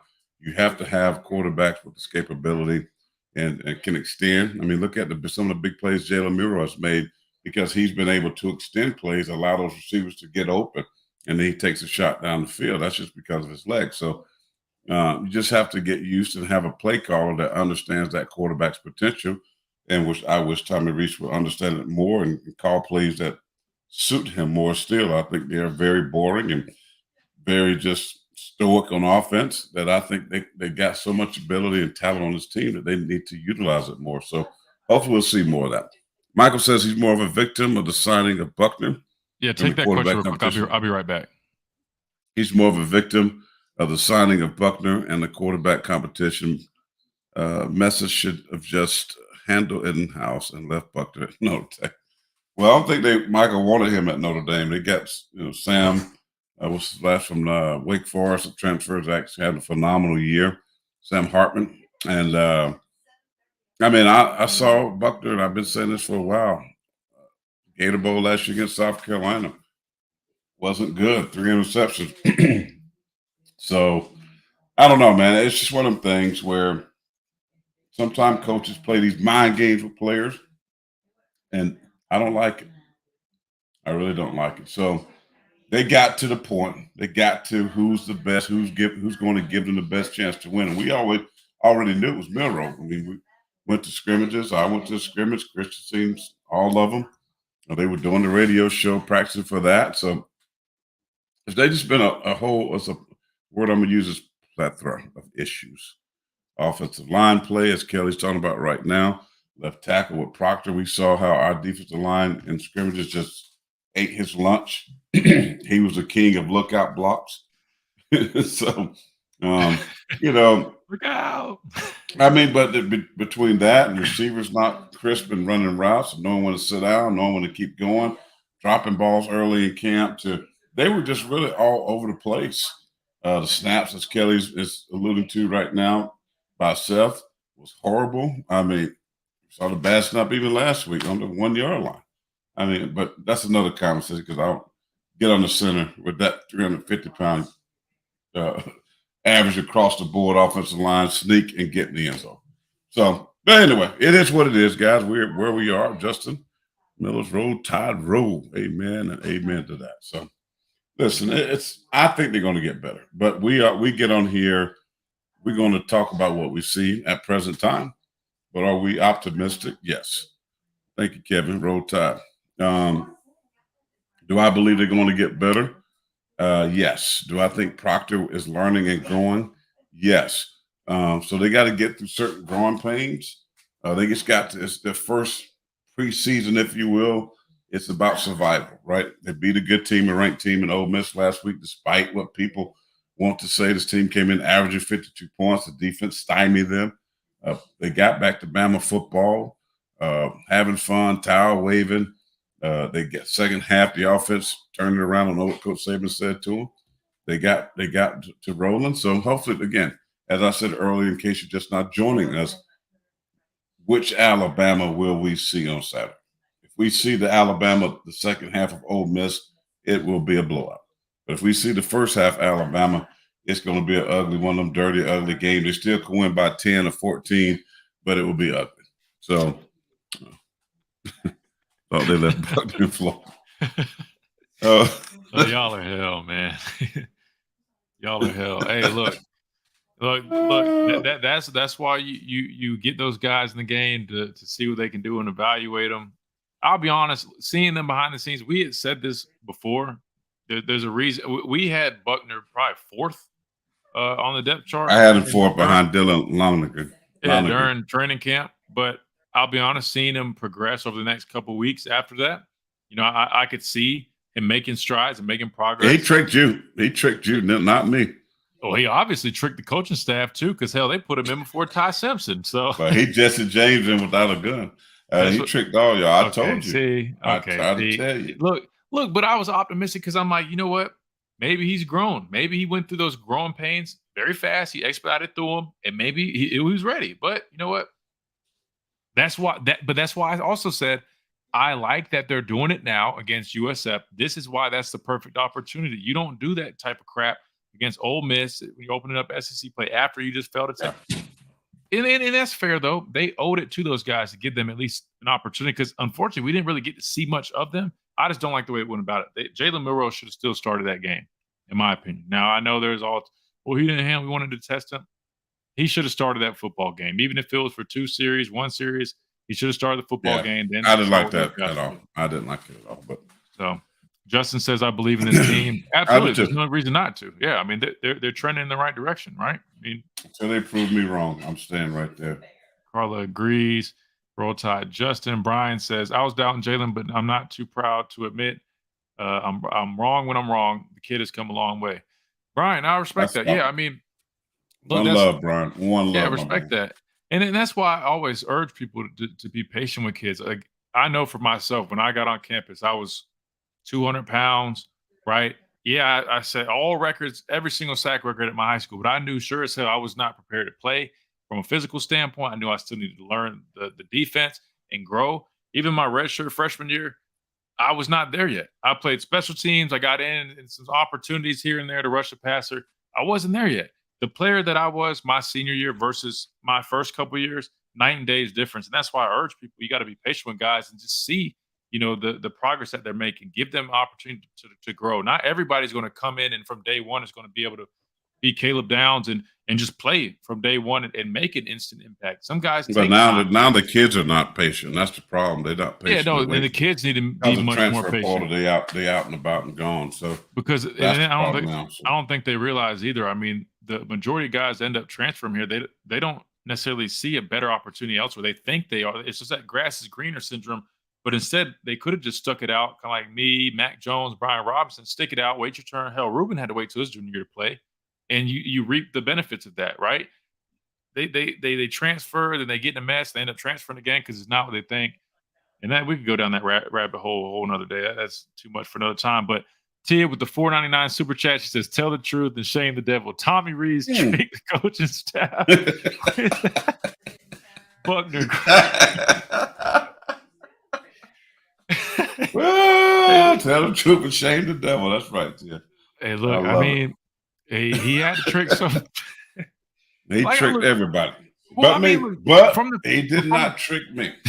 I've been trying to tell you, and you got mad. Well, but you saw that first. You saw that first scrimmage, and you hadn't been. I go back to last. No, everybody was saying, "Oh, listen, they brought Buckner here from Notre Dame for a reason. Tommy Rees, he's played for him." I was like, guys, I saw him in the Gator Bowl. He's not real good. And the fact that Notre Dame don't want him, that tells you everything you need to know. They're bringing in Sam Hartman. They're telling him, here's your walking paper. Okay, Sam hit the road, is a really Jack. Good player, though. Don't you come back no more.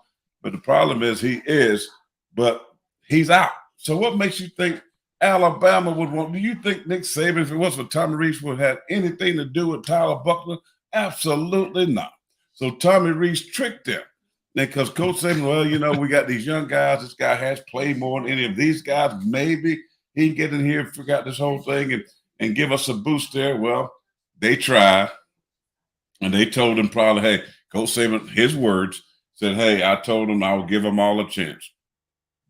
Are you going to risk blowing your season up on the back of this dude? I'm sorry. He's not good. I mean, it was like this dude. Come on, man. That's the only really thing with Coach Saban I didn't get. I'm like, you don't make promises like that. No, you get a chance if you deserve a chance. This is not everybody get a trophy because you transfer it over here. Excuse me, bro. Nah, go somewhere else. Come on, man. I mean, that's messing with your team. That's messing with the future. That was not a smart idea. If you wanted to play him, and I'll leave it alone after this. Start Milroe, let him get a comfortable lead, let him ball out. Now you give the keys to Buckner and Simpson, let them finish. You don't go do what you just did. That to me was laughable, and it brought so much negativity, more doubt to the program at Alabama. But anyway, we move on and we digress. But Marine said you were telling the truth. You called it. He did. If you guys listen to our show Monday through Friday on Tide 100.9, he said it, right? He said Buckner is not the answer.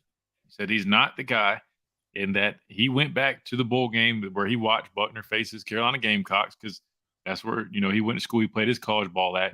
He's Roll Tide now, but he's a Gamecock guy. I'm both now. No, I know, but I'm saying, but you played ball at Carolina, so you watched that football game and you saw, and you didn't think that he was the guy. And so you did call it. Like I said, I was more optimistic because in my head, I was like, you know what?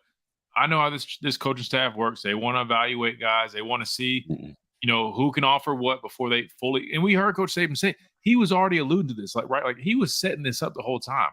Oh, the cake is still in the oven. This is whoever's named the starter week 1 is named the starter for week 1. That's what that means. It's still. And I told you he burnt the cake. I told you he left the cake in the oven. How Mama used to bake the cake. My sister's right here right now.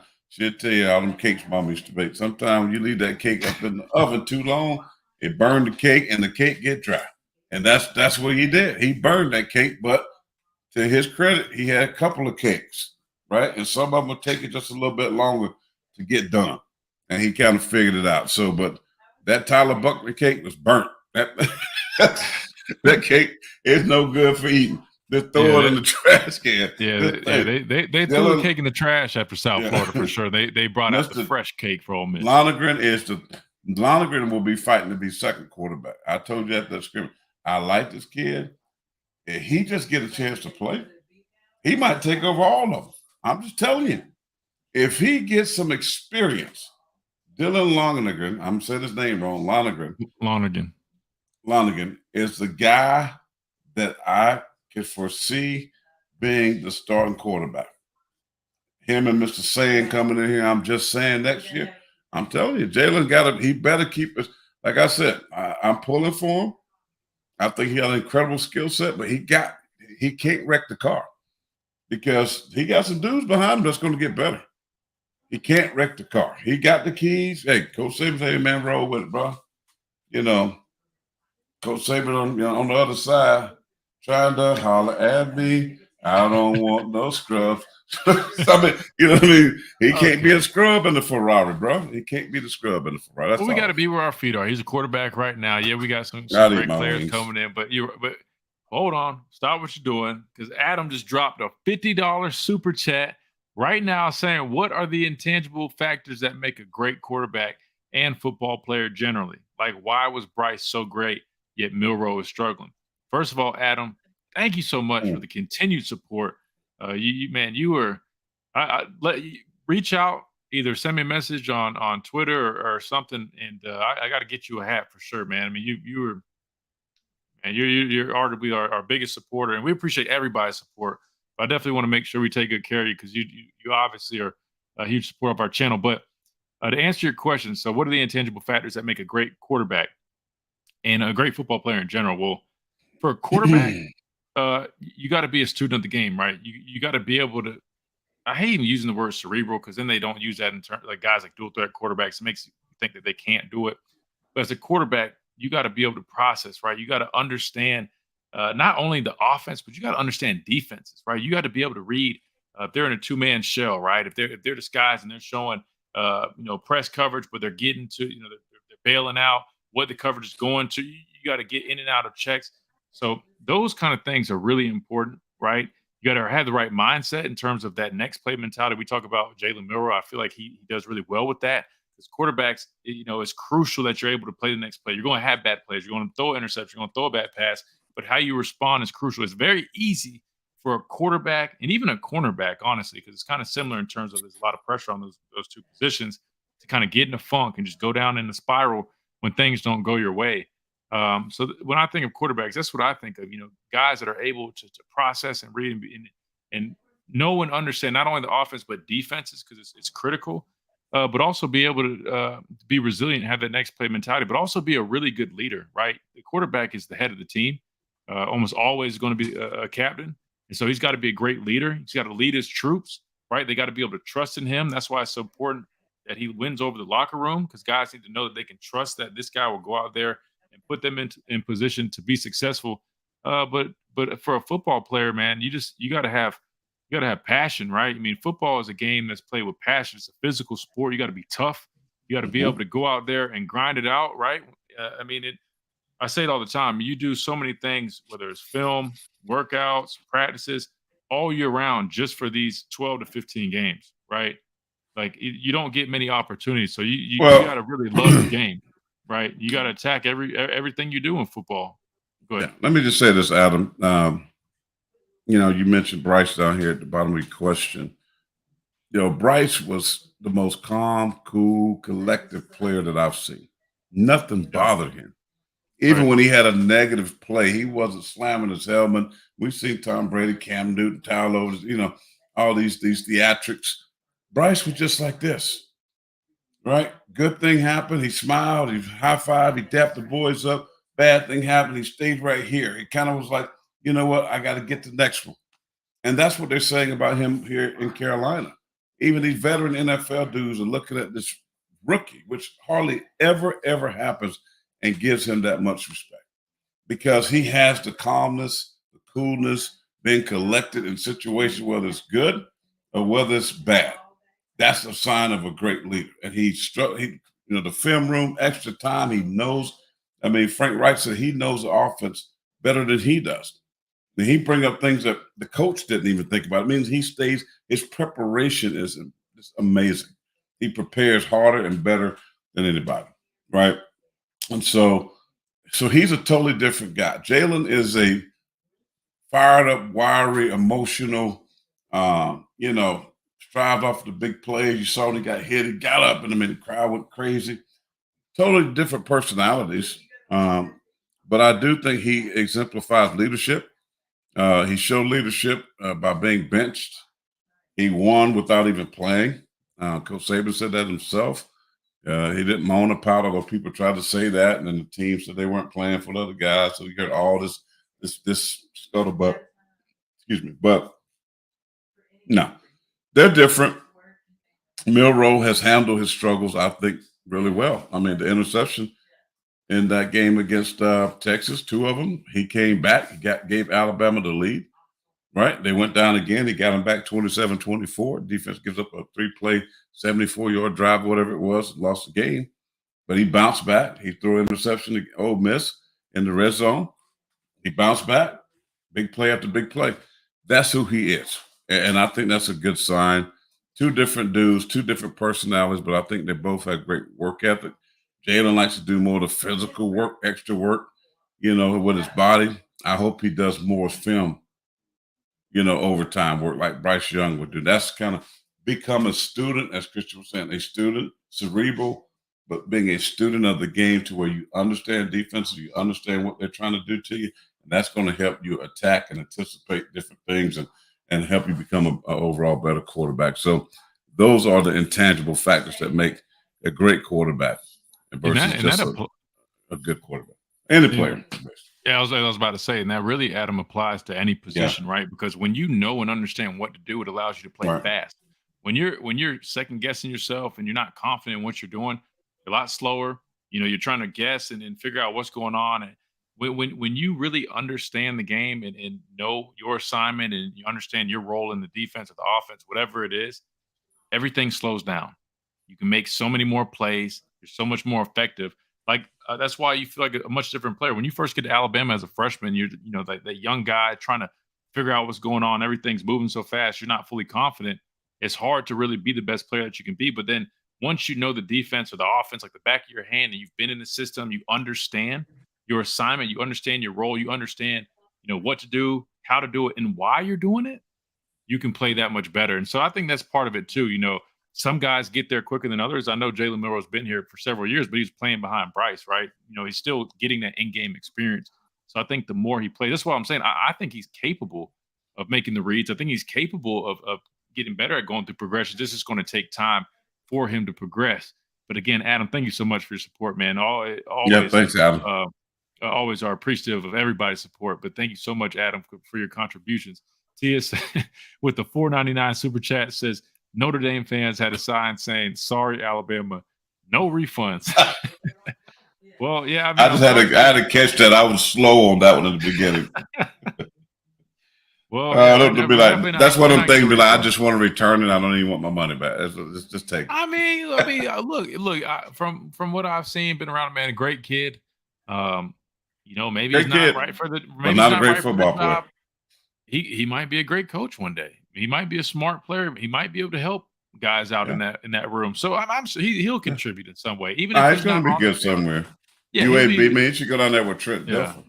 Okay. See, they can't transfer again though. Without sitting out. Can you go down? Well, I was about to say, I think they are putting in new legislation. I think you get that one free pass when you transfer, then the next one has to be.